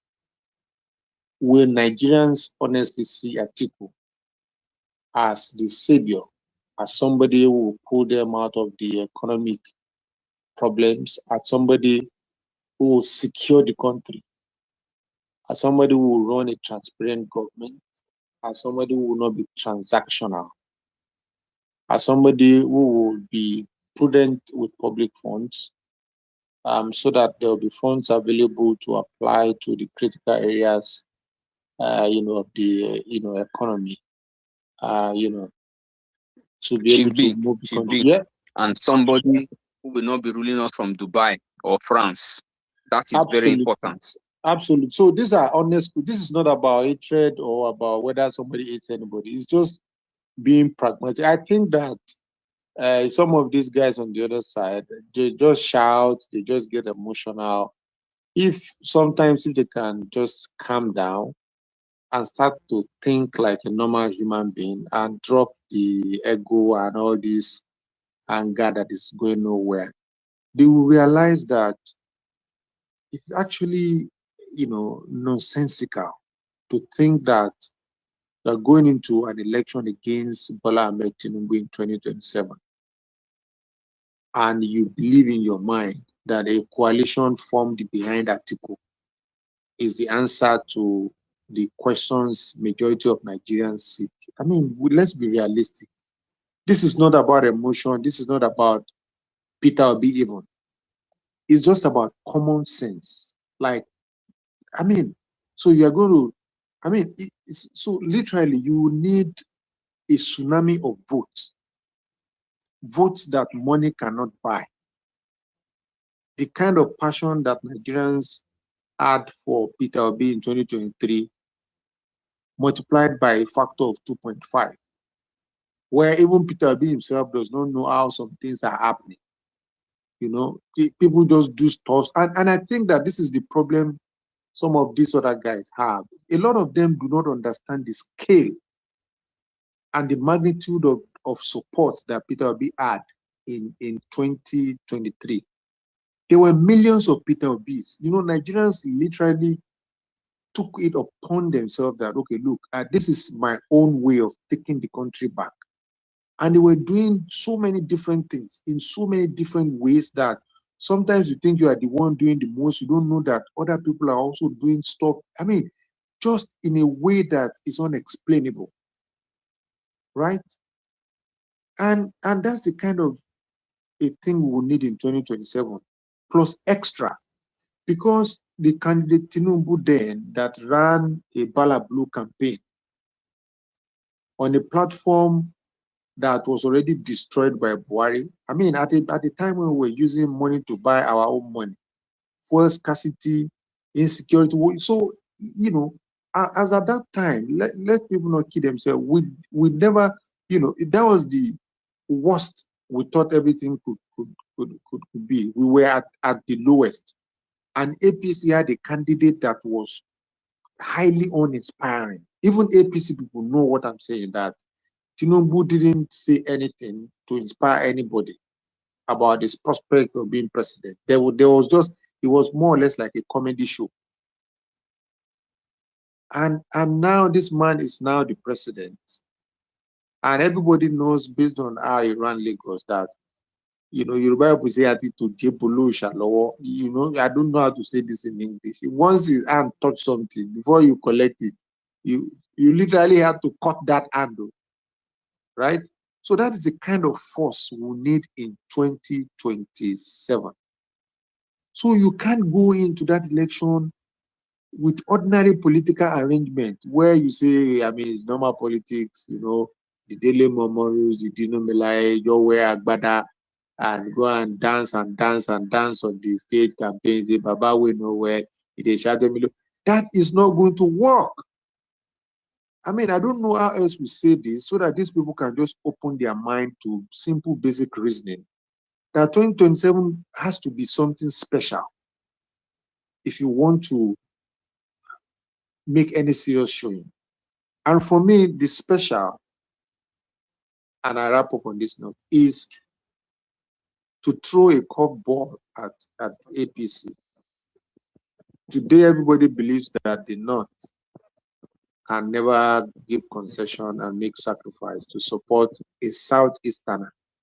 That exactly is the X factor in 2027. That exactly is what will shake APC. All of the dissatisfaction in the North, all of the, oh, Tinubu wants to crush us, Tinubu does not, is a god president of Lagos, is moving the federal capital territory to Lagos. All of the bottled up anger in the North, if they can just empty that into the obedient basket and then let the same obedient movement now come on. Trust me, if that arrangement happens, where the North decides to concede and give the ticket and their backing organically to Peter Obi, plus the obedient movement, I can guarantee you that a lot of people in APC that are currently feeling trapped, scared, and hopeless today will join that force. Because you see, there are a lot of people in this country that are always afraid that, look, you are playing a Russian roulette. If you go and vote for somebody and the person loses, you will suffer, you know, because they find a way to bet. If they can see that combination, honestly, a lot of people will be encouraged. And you'll be shocked the kind of new voter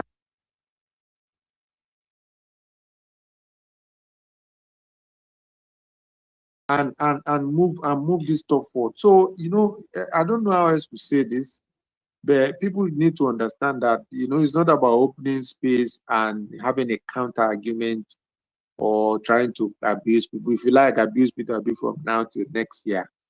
It doesn't stop him from being a billionaire. I mean, some of you were abusing him. You were probably still wearing tear pants when he was finishing as a governor of Anambra State. If Peter Obi didn't present himself to be part of this democratic process, some of you would have to fill forms to be able to even get close to where his personal assistants are. That's how highly placed an individual is, Peter Obi is. But because he had just decided to come into, you know, throw his hat in to be part of this, you know, democratic process, every Tom, Dick, and Harry, ragamuffins, people who have no bearing, no shape, no form, no ambition, nothing, we don't know their right, you know, they just open their mouth, wow, and just say whatever comes, and then they start thinking later. All of that still would not change anything. It will not change the fact that, with due respect, again, I say Atiku is a weak candidate in 2027. It might appear strong to the untrained eyes, to people who are politically naive and who are just emotionally biased, who just want to win argument and show dominance. It might appear strong, but you see, the best Atiku can get is a very, you know, is protest votes from the north, northwest, and northeast, and that's where it ends. You know, if Peter Obi goes as a vice to Atiku, it will not only be irritating to some of us, it will be a heartbreak. You know, it will be a betrayal of trust. It will just be every negative thing. In fact, the kind of what people are thinking will be a positive, it can actually be more, the effect can actually be more negative, much more negative, that honestly you will be surprised. you'll be wondering where they'll be. You see all these people shouting here and there. If you count them, they are probably, I don't think they'll be up to 100K. And this is me being generous. Because we cannot have, that much number of people who don't think properly. You don't need to be too sophisticated to know that 2027, you need something special. And the only candidate who brings that special is Peter Obi. Nothing more, nothing less. Thank you very much, Ayod. Thank you very much, Chief B. Well said. All right, Dr. Owajagu, hope you guys are still there with me. I mean, I don't go sleep. It's been there. It's been there, ipso facto. All right. It's been die. Okay. Gracias, señor. Gracias. You be speaking German, I'll be speaking Spanish. Danke schön. All right. Let's have a Tower of Babel 2.0. Yeah. I hope you guys are enjoying this space today. We're having fun today. It's been fun. Thank you. Man, the energy level, Tudo, the energy level. No, the energy level is ubiquitous. Let me be speaking. Cantankerous. No, I am passionate about this thing. I am very about it. I want a new Nigeria. I took my time to make the case earlier in the space. Maybe I should do that before I go to the next speaker. Nigerians, we deserve a better country, a working country, a country where we have social welfare programs that actually work, not this conditional cash transfer that we don't know who is getting it. Like an actual system that works, where Better Edu will not steal the money that was meant for poverty alleviation, and she's still walking around free. She's still walking around free. Record the hijab woman join so that they will know that it's neither Christian or Muslim. Alima, what's her name? Alima Shiaibu, Alima Audu. Is that her name? Whatever, yeah, something Alima, whatever. She mistakenly transferred 400 billion. Stop saying mistakenly. She did not mistakenly. Allegedly, no, that was what they claimed. That was I'm saying it mistakenly because that's what she said. That was what she said. Money that was meant for social welfare. For over 400. Where is she today? Does anybody know? How come Nigerians leave Nigeria? They go to other countries and they enjoy the social welfare programs in those other countries. How come a Nigerian with his wife left Nigeria, went to Canada, the wife had a child, the government gave them $6,000, $6,000, right? They were not born in Canada. Nobody's asking them, who is your father? What tribe are you? What ethnicity are you? Where are you from? Go back to your, respect your host. Respect your host. No, nobody is saying that. Right? In many of these countries, either they have universal health care programs or they have government subsidized insurance programs. Okay? When you are dying, when you have an emergency, you go into the hospital. Whether you have money or not, by law, they cannot ignore you. They must treat you. By law. They must treat you, and then we can sort out the details later. Because life comes first. How many people have we watched die in Nigeria? I mean, you can't blame these hospitals because they're not there as charity organizations. They're a business too, right? They have to pay workers, they have to pay bills. So you can't really blame them like that. You blame the government. You must blame the government. That is who you blame. Whereas these people, they have the best of healthcare. If they have a headache, if they break a toenail, they are flying out of Nigeria. You always see their backs. That's all you always see, their backs.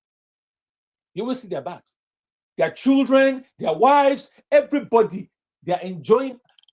Now ask yourself, what gives them the right? They're not special. The difference is that they organized and they got into power. They are Nigerians. These people are Nigerians like us. We have the same birthright citizenship. The same, equal, right? Equal. Do you know what it means to be a citizen of a country?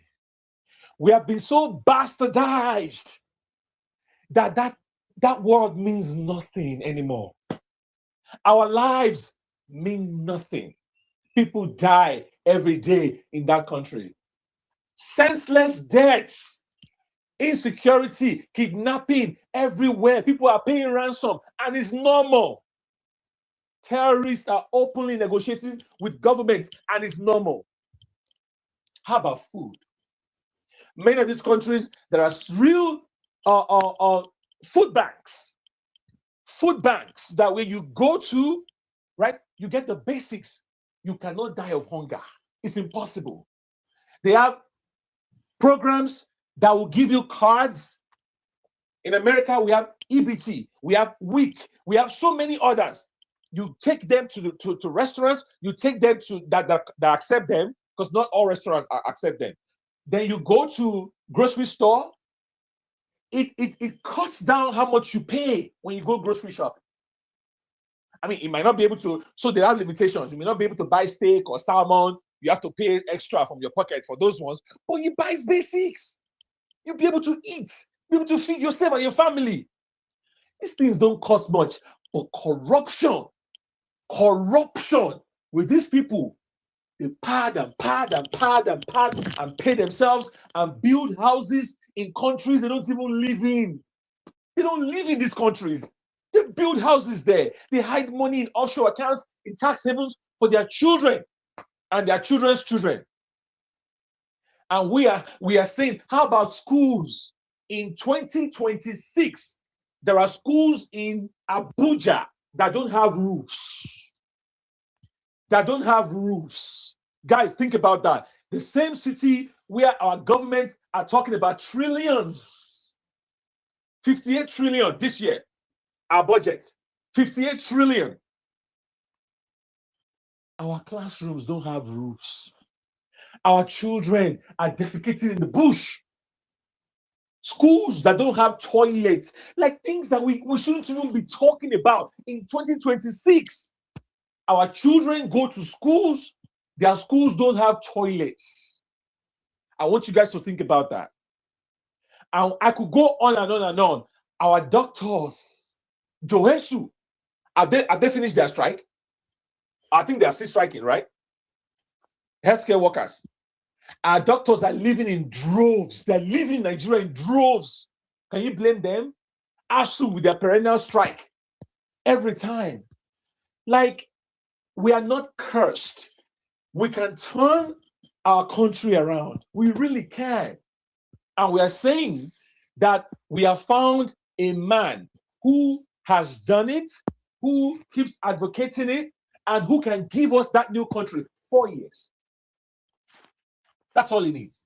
4 years. He will rejig Nigeria and set the ship of state in the right direction that we can build on subsequently. And you people, you have collected money. You have been paid. And the candidates you want to sell to us, when we ask you for a debate, you can't sell the person. You just want us by birthright. That person is what you believe because of where the person is from. They are the only ones that can guarantee victory at the polls. Instead of you guys to join us, to build a new country that works for everybody. When you go to many of these countries, the social welfare programs, you don't even need to show your face. When you are out of work, you get unemployment.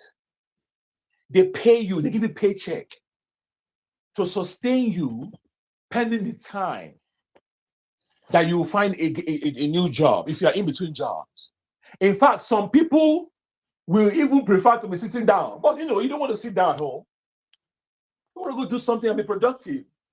But they pay you because they're collecting taxes when you were working, right? They were collecting taxes when you were working, so now it's time for the government to pay you back. When you are in danger, You can call a number that actually works, right? If I'm on this space and I mistakenly dial 911, as I'm here, I mistakenly dial 911 and I hang up. You will see what will happen. Cops will flood this place. Fire department, everybody, ambulance, they will surround my building because they don't know whether the reason I hang up is because somebody had a gun to my head and I couldn't speak. So they will still show up just to make sure. When are we going to have that in Nigeria? No, when are we going to have that? So we don't deserve that. It is only the politicians and their children that deserve good things in life. We don't deserve those things. That is what we're saying. We want to build a new country that works where our schools are well equipped. Eze Danino here, Malameze, he's a lecturer. He talks all the time what he goes through, where he's teaching with his students. Their labs have nothing. He has to tell their students they simulate experiments in their minds. The real experiment they're supposed to be doing, they have to simulate them in their minds. They have to imagine them, right? Come on, these things are not expensive. When you go to the hospital, you have to buy your own gloves. You have to bring your own generator. You have to bring your own water. Come on, 22% of our hospitals don't have running water. How much is running water? No, guys, how much is running water? How much? These people are so greedy, they are demonic. How much is running water? Then party will come and tell you, Minister of Health, come and say he only gets 15% of budget allocation for his ministry. 15%. Despite running 3 budget cycles, each of them getting appropriations. For each of them, where is the money? Where is it going? We're talking about building a new country.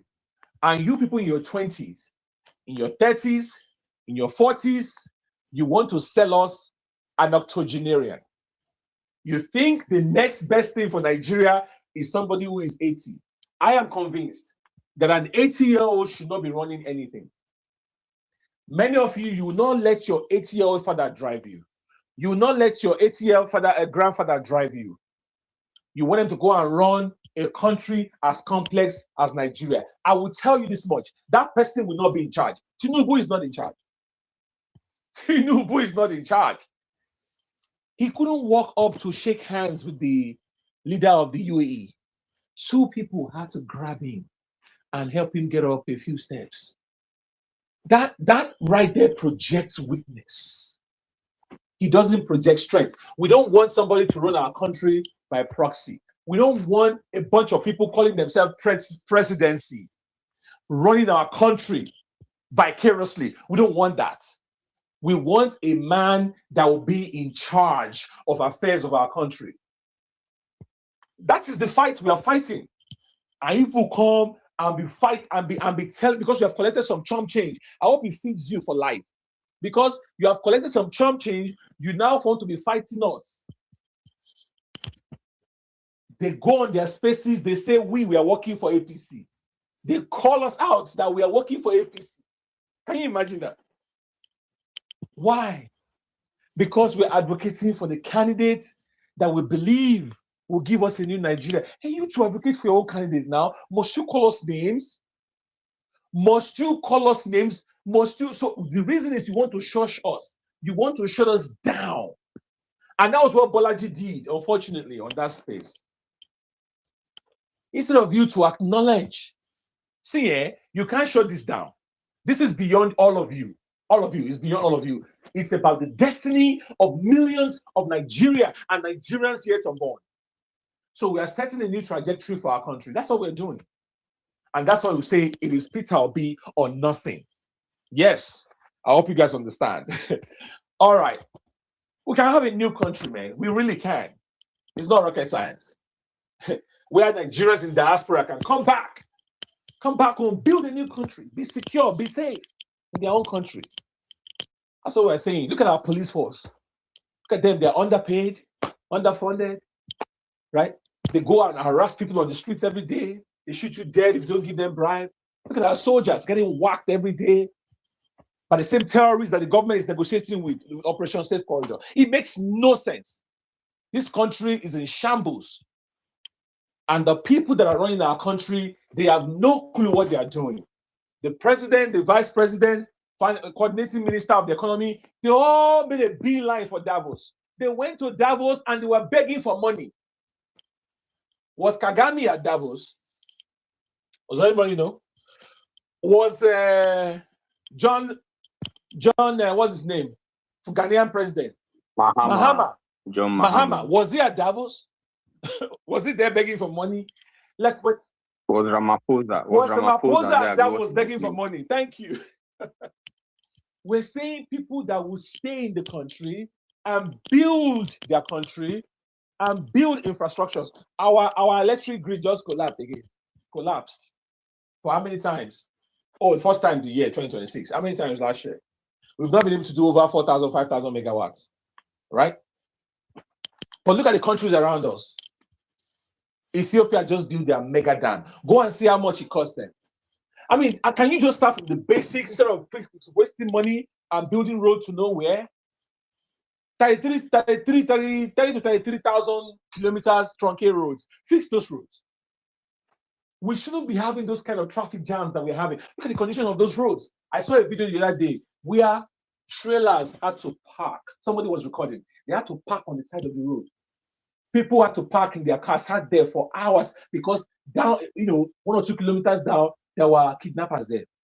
And they just shot somebody dead. It took a while before the army came. Our army, they're overstretched. Like a whole bunch of things are wrong. That actually happened on the Benin road. Thank you. That's the road. That's the road. I saw it on Arise News. So guys, we are doing this because we believe we can have a new Nigeria. A new Nigeria is really possible. It's really, really possible. And we are very close. We are very close. We're almost touching. That is why we do what we do. All right. So let's just continue this conversation. Great so far. Great so far. Thank you. Seeking will go, followed by Sam, I believe. Seeking, are you there? Yes, sir. Welcome. Great space yesterday. No, Seeking, please hold on. Don't be angry. No problem. I think after Seeking, we should go to DJJ because he had just pulled Sam up. Sam is the last person to come up. So after Seeking, DJJ, and then Peter, Obi, Naria, something like that, before we go to Sam. Sam is the last person to come up here. Okay, Seeking, go ahead. Obi, Naria that you're talking about. He's here. I can see him. He's dropping now. Anyway, after Seeking, go to DJ. All right. Seeking, yeah, go ahead. Mr. Seeking, sorry. Go ahead. Space yesterday. Thank you. Every one of you made it happen. Thank you, the host. Thank you, Dr. O. Thank you, Jagu. Thank you, the obedient family. You made it happen, and I promise you guys, we are going to bring something bigger and bigger and bigger. We're not stopping. We are not stopping. We are targeting to change. We want a new Nigeria. Any dimension you want to take the conversation to, we will tell you we're ready. We are ready. To when you were speaking, it hurt me a little bit when you went to electricity. And we are also rewarding mediocrity because the power minister, the person in charge of electricity, that the power grid that is collapsing, is telling us that it's his turn to become a governor. How? And one important industry that we gave you to manage, you could not improve. And just being the minister for how many years, you've amassed enough wealth to now become a governor of the next governor of the state. You see, this is the problem. And the biggest part of it is right now, the same people are telling us, are trying to define what opposition is. The way opposition should behave. Now, I will still say last time, and Jagu, you've had this from me again. I am not, and I don't think the obedience are interested in changing power or grabbing power. They want to change governance. That's what we are in for. And we have identified a pathway to that. We are saying everybody, you have to key in. So one thing I want to talk about again to the you've had this several times, and this is the key point that the ruling government is making. You know, when they want to play you while you they start with that, they give you a pictorial view of something that without a data of it. Um, they keep telling us, oh, why P2B, why they gave P2B third anyway. Is I didn't know why P2B came third. Let me think about why they gave P2B third. Oh, it's because I think was there. They shared their vote. No, that is not true. That is what you use. That is what you use to rig the election. And that's the narrative you're trying to change again. Oh yeah, if this person no, P2B came on top. He didn't need anybody to, and I still maintain it. He doesn't even need anyone. If you want to test your popularity, run a free and fair election. Let's see if P2B will not win the election. Test your popularity. So that being said, I was listening to one program today. I started painting that narrative politically in myself. I'm saying, okay, these people have started pulling this line so that their spokespeople, their own spokespeople will come back when they play a game and start using this thing again to deceive Nigerians.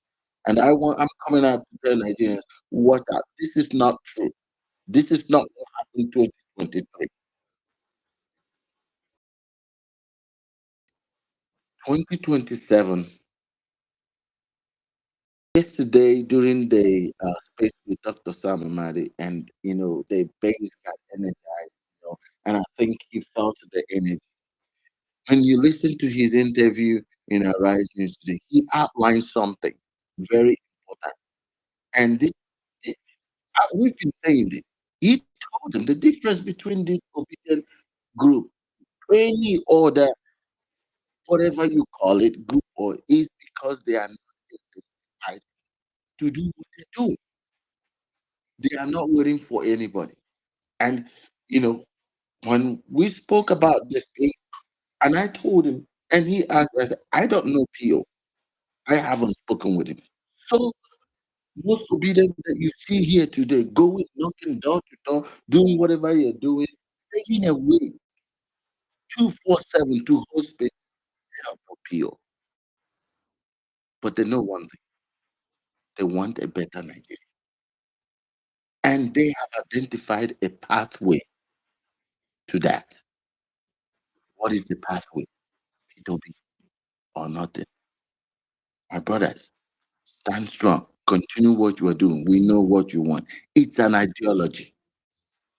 It's an ideology. I know some people don't want to hear it, but the ideology is we want a better Nigeria. We don't want the Nigeria that somebody 20 today or 5 billion in the next 10 years, give school children 5 million and we'll clap for them.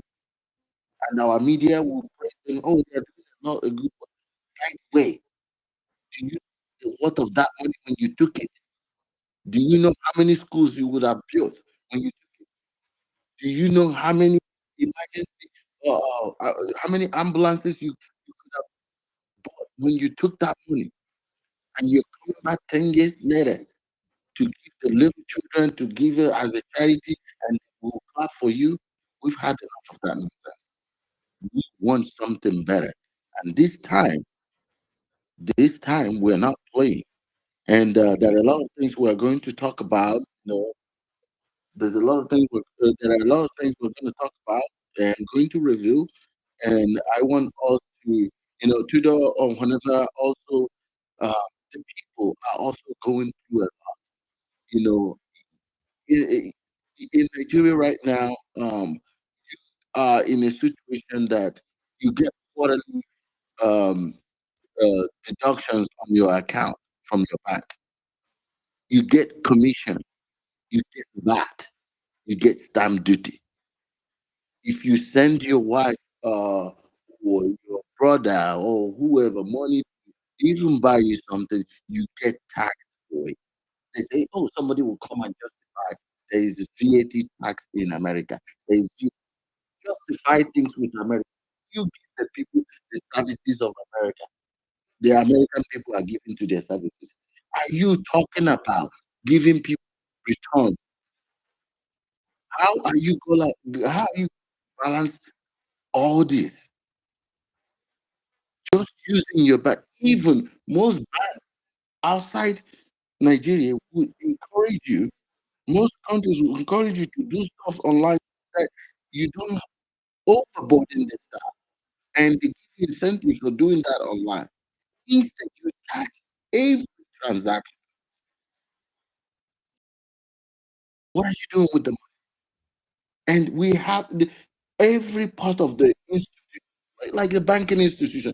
You have to get out there and make money, do a lot more business. Engage the private sector. Don't overburden your customers.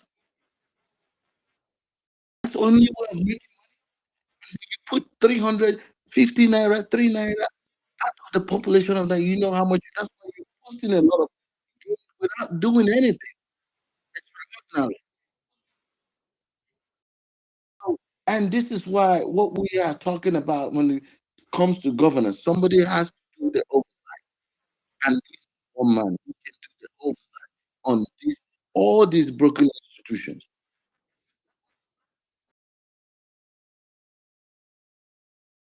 So let's continue to do what we're doing. You know me. If I'm here or not, if I join the space or not. If I don't join tomorrow, you know what I believe in. P2B or nothing. I'm not backing down. I don't know about you. Guys, I'm not backing down. What I've seen, and I promise you, if it was to be the other way around, I wouldn't be having this conversation. Let me put it out there. Nobody wants to hear it. If what is happening now, who would have come to the north to tell them that no, you have to, you can join the South can go. If you think about this situation, I know nobody wants to hear it. Reverse the situation. Do you think we'll be having this conversation now? They're threatening you to burn in the country now. And we've had it before. And nobody is even asking you that. What we are asking is put the right guy forward. And when you talk about being opposition, you define opposition. Opposition to me is the person that wants to do it differently. Not the person with the same ideology, just in different party. Your ideology has to be the same. For myself, for my family, we have identified the pathway to the new Nigeria. P2B or nothing. Thank you all. Dr. O, please go ahead. Thank you very much, Seeking. Thank you. I like the last part of the submission. Opposition should be somebody with a different ideology, not the same ideology. And that difference, the person who brings that difference is Peter Obi. And that's how we say it's Peter Obi or nothing. Thank you very much. I think DJJ has dropped from the space. So we go to Sam. Sam, take the mic. Sam, aka the bloody Yoruba boy, are you there? Can anybody hear me? I hear you. I can hear you. Okay, boss. I want Thank to you. say something. Yeah. Go ahead. I was on that space for a little bit. I tried to listening to hear what Ibrahim was saying. I wanted to ask him a question, like what I said I was going to do, but on the other hand, I thought about it. it's best I bring him to our own talk so we can ask as many questions and grill him. So I invited him to come to our space, which he agreed. You know, I make sure he says he will come, and he agreed to it verbally at any time. So we're going to put up something. I'll reach out to him. I have his information. I know how to get to him. That's not a problem. You know, being that he's a former chairman, then we would have more than enough time to engage him. You know, so guys, let's look out for that. I think it's best that way. Let him come to our own talk where we can engage him and we can have all the time to interact and have a fruitful conversation or question and answer session where those guys will not come in, start interjecting and try to, you know, make the place all rowdy and stuff like that. So I just want to let you guys know. Once I get that done, um, seeking, well, we already know now, so Tudo can take a break every now and then. But I just need to let y'all know. So let's watch out for the former ADC chairman coming on our space, and we'll see how we can engage him properly. Thank you, guys. Big man, let me say unequivocally, Prestisibo, that I am maniacally bewildered by your wisdom to pull out this stuff that you just did. What I'm saying in essence is, I am glad and my heart is extravagantly excited and elated and magnifically and magnifyingly extrapolating the happiness It is from the using language you speak in your doctoral class. Your doctorate class, native language. It got last Thank you. Thank you for that move. That was a good move. That's a good one. I'm looking forward to being on that space. Let's really, it would be nice to have that back, to have an insight from the back door and to really understand what is going on in this our newfound coalition. Like I said, we mount. Big Mac, I'm sacrificing to design that flyer for free. Please reach out to me. In fact, I want to reach out. This guy is a creative man. Engineer is a creative guy with flyers and everything. Yeah, Naim, Peter B last one. The KKD of the house. Please reach out to Big Mac and do the design as soon as ASAP. Let's post it and have a Mr. Raf also on the space. Yeah. Thank you, Big Mac. Thank you for that. All right, I think you just honored us by doing that. Thank you. Let's move the mic. Bring the party let's bring the party home. Rather than attending the party. Let's bring it home. I totally agree. Let's bring the party home. We are more than capable to host the party. Thank you. Mr. Sam, are you still there? Sam 1, Sam 2, Sam 3 going. Okay, Sam is not there. Let's move the mic to engineer. Engineer. Sam, is it the Sam you are talking about? I have been shouting Sam aka the Yoruba boy for the past 36 years. You have refused to respond. What is going on? Why are you maniacally bewildered by some Quincy Franklin? Please go ahead. You've been busy. Yeah, good to everybody. My name is Sam, aka the bloody Yoruba guy. I appreciate everyone here. And I appreciate you guys because I remember Peter Obi or nobody, when that it really sounds confrontational. But yes, they say the religious people say the kingdom of God sovereign violence, and the earth taking by force. You understand? And well, it is the world as it is now. We are suffering violence. Nigeria as it is today, we are the poverty capital of the world as a black nation. It's really unfortunate that Nigerians don't really know what is hitting them now. All of those things that Tudu was counting out is really painful, but people don't know. People are yet to understand.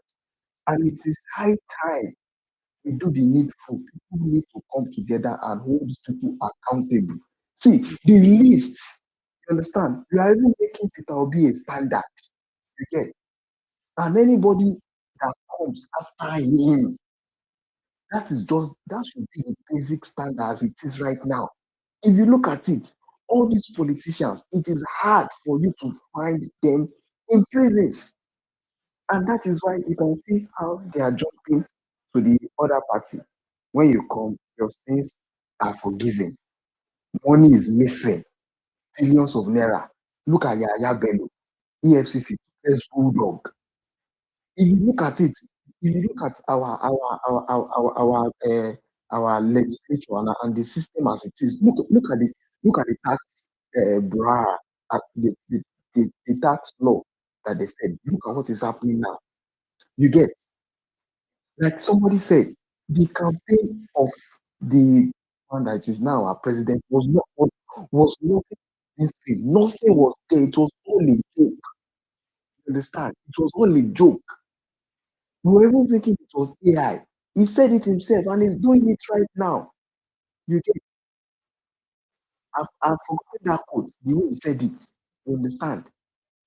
You cut down the earning power of the people, expand the tax net. What's the meaning of that? And what are we facing right now? People can't even afford to eat. If you are sick in Nigeria, you are good as dead.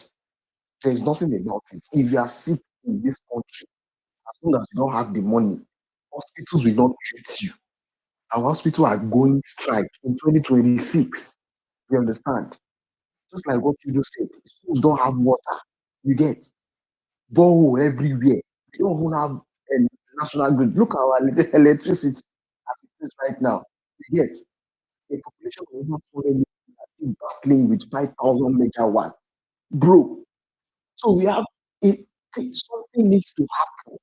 And somebody like Peter Obi needs to happen, regardless of wherever you are coming from, regardless of your religion, your child. I remember then when the election was going on, I told somebody, let's bet 100,000. This man cannot win because he said it's the last. I said, let's bet now. At least let's just use it and play. Despite the region, we lost Lagos, and it will happen again. That is if Nigerians are ready. You get, and I believe this time we have seen. We were even thinking Buhari will be the worst. Look at what we are saying now. We cannot all brace for what the PDP has done because they really did a terrible job. But still, the worst era, I keep saying it, the worst era of Jonathan is competing with the best era of APC because now they say this is the best time. You get, with all the nonsense going on right now, they say this is the best time. It is right now. You cannot even speak against this government. See how they have gagged radio stations. Yes, they can't even speak. They are quiet. Any of them that speak now, they say you are anti-government or whatsoever. So we just need to come together, encourage ourselves, and speak truth to power. That is the only way to go, either we like it or not. We have nothing else.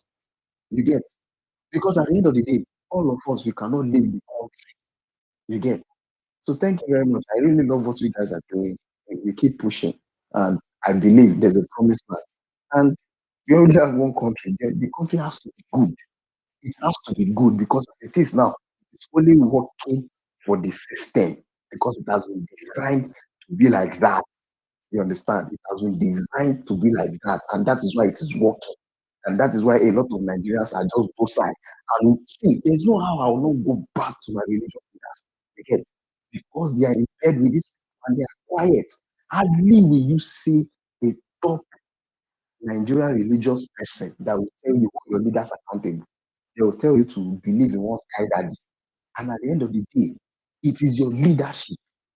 Mr. Kelechi Deka, I normally follow on Facebook. We say leadership is everything and everything is connected to everything. Thank you very much. I eat my for now. Thank you, Sam. Thank you very much for submission. That was very, very good to the ears. Thank you for adding your voice to this. Dr. O, I'm It's still our looking forward to your own movement. submission. Thank you. You are looking Your forward own to who? My submission, why? Once you give me code, I don't submit again No, now. you being called doesn't. Right. I am only here. I am only here to not vituperate. Oh my God! I am here to vituperate or vituperate. Anyway, I am here to vet something. Thank you very much. Engineer, go ahead. Okay. Yeah, you want to talk like our Leonard colleague. All Engineer, right. hold on. Dr. O, I think what you might be trying to say is that we must halt this ludicrously lugubrious kakistocracy. We must demur against demurring. No onomatopoeic exploitation intended. The quotidian, stenorian, attribulous ululation is abuse. Okay, I can't even act right. Even your daughter thinks you are mad. My dad, is everything okay? You know, go ahead, I beg. Mona, calm down, I beg. Sorry about that. I beg, Mona invite Sarah, may she come talk to us in space. And she fit on this guy, what do you like? That was lawyer man. All right, good morning, good afternoon, good evening. I was on that space Big Mac was talking about earlier. I actually requested the mic. I don't know what was happening. I was not going down, coming up. Lucky to still give me the mic. I don't know what it was accepting my mic. They were just pushing me, pushing me, pushing me. The next thing I heard, sir, how many minutes do you still have before you leave? Next thing I heard 10 minutes. Another 10 minutes, co-host was still talking. After the host, they gave another person speaker. I said, now wow, let me just leave that space. So I left this space.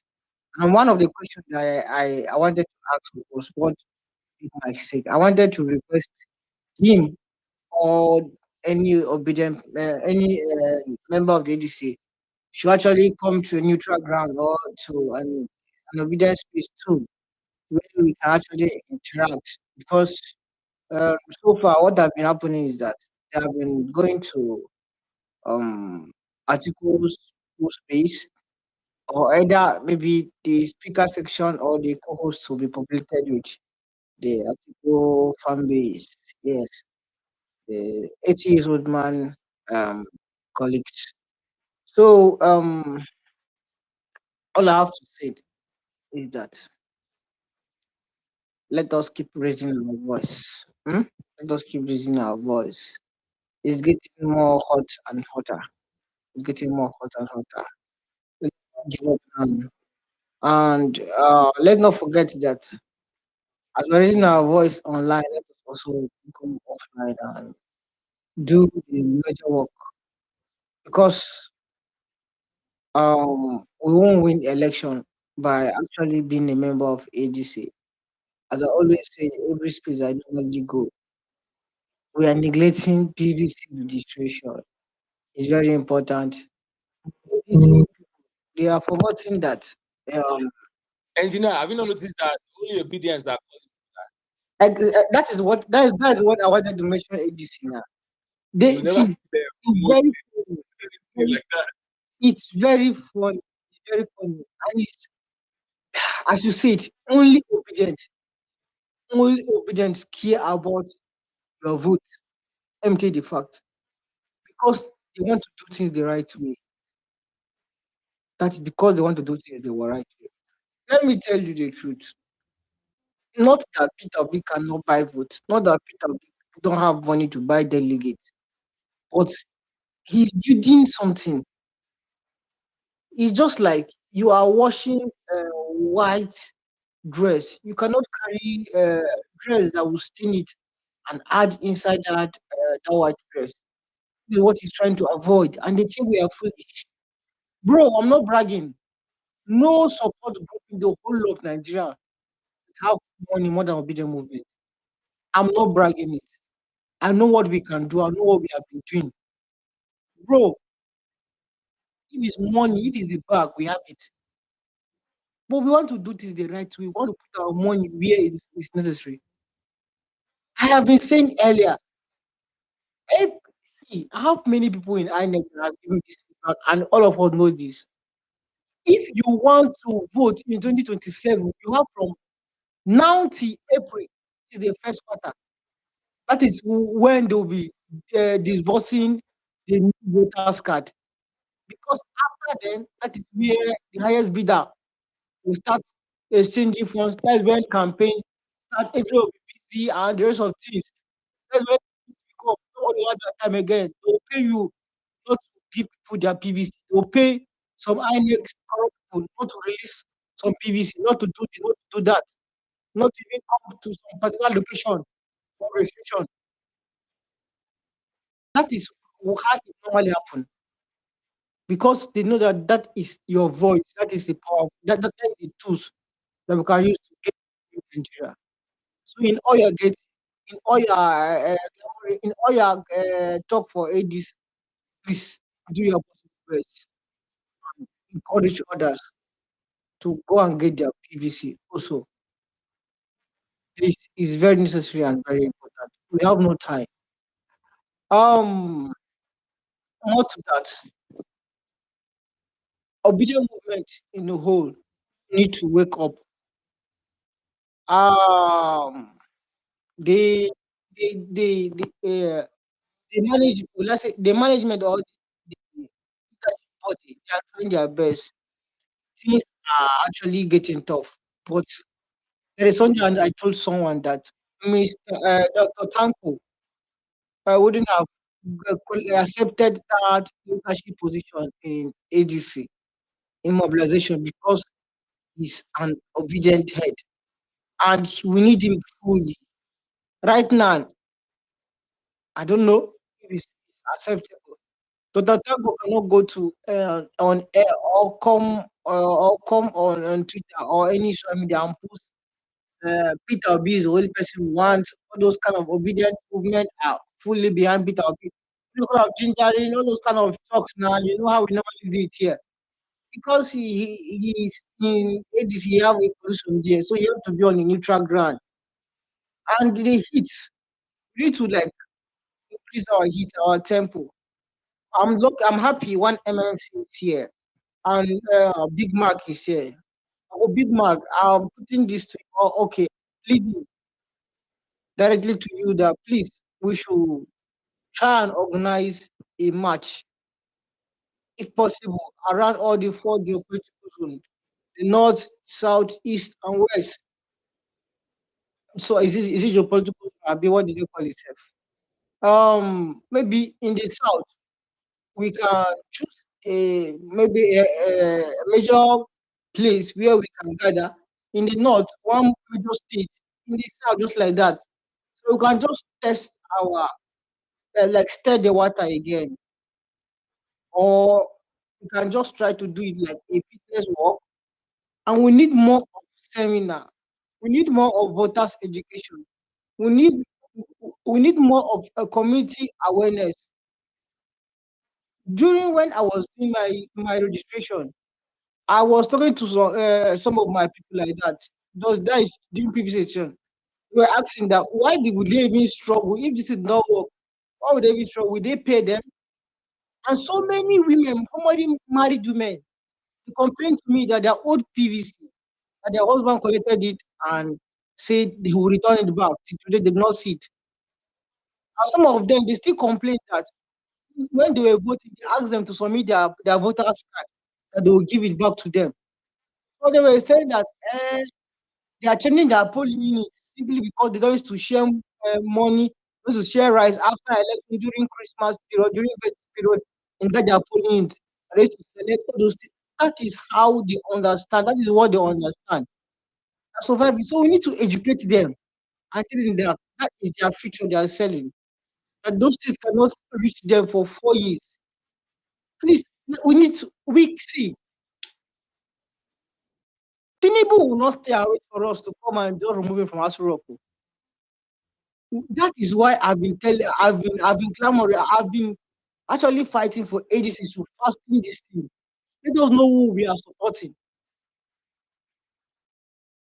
We should just fast everything they can do because we don't have time. We have a big way. We have a. It's not easy. By God's grace, if we remain in ADC, by God's grace, I know we will remain.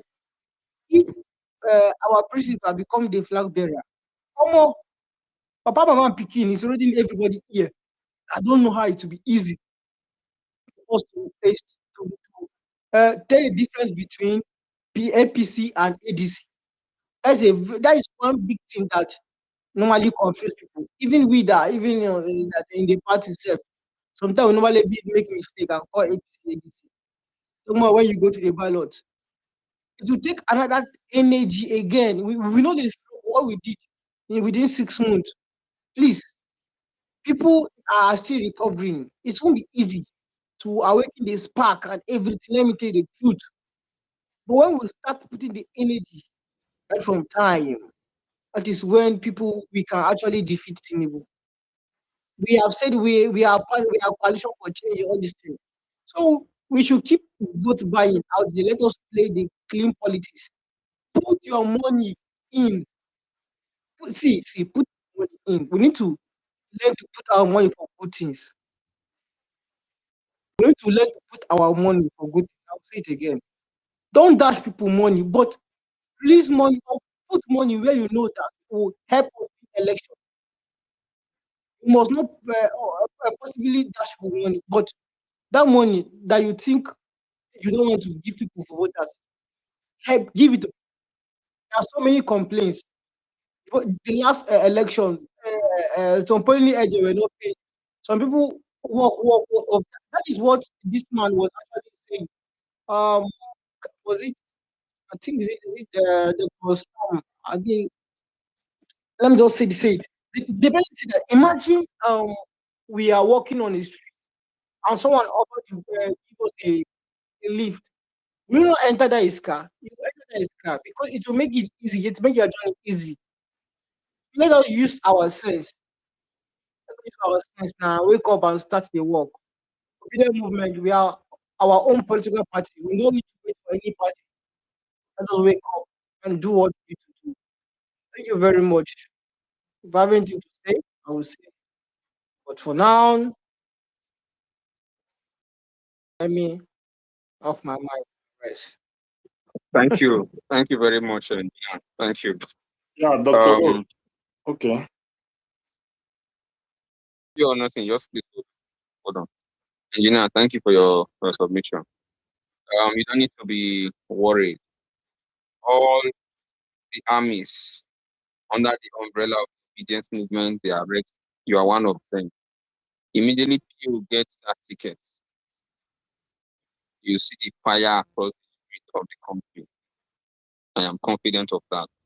What we pulled off in 8 months, because PO was running for the first time, we put times 10 this time because we have all the structures on ground. We just have to activate ourselves and ginger everybody to fall in place. No worry, no fear, fear no day. We go run this street, we go run am. Money go fall in place, we go organize, we go reorganize, we go energize, we go strategize, all the giants. No worry, no worry. We go ginger ourselves when the time comes. The only thing we are waiting for is for it to stop wasting our fucking time. Stop wasting our time and give PO the ticket and see us go to work. We are not asking for your money. We don't need your money to run the campaigns. Obedience will run the campaign by themselves, like we did in 2023. We will do it again because we have a country to save. We have a country to save. We have children to send back to school. At least 20 million of them need happiness to send back to school. We have people to save the country so that they will stop being slaughtering our brethren, our brothers, our sisters across the country. If you never reach you today, no will reach you tomorrow. That is what we are saying. Stop wasting our freaking time. Give you the ticket and let's go to work. Again, we do not need your money. Obedience, we run the street. We did it 2023. We will do it again this time. Again and again for people. Thank you. Let's move the mic. Feed Marshall, go ahead before you blind me with your wave. Wait, let me give you information. Let me give you a That's why I'm out for a long time. Information minister, go ahead. Yes, I'm here because without information you can't roll. I went to the other side and they are talking about our topic. To be or nothing, to be or nothing. That is mindset. That is what they are discussing. So we are echoing. So from there, I meet the founder of the ADC.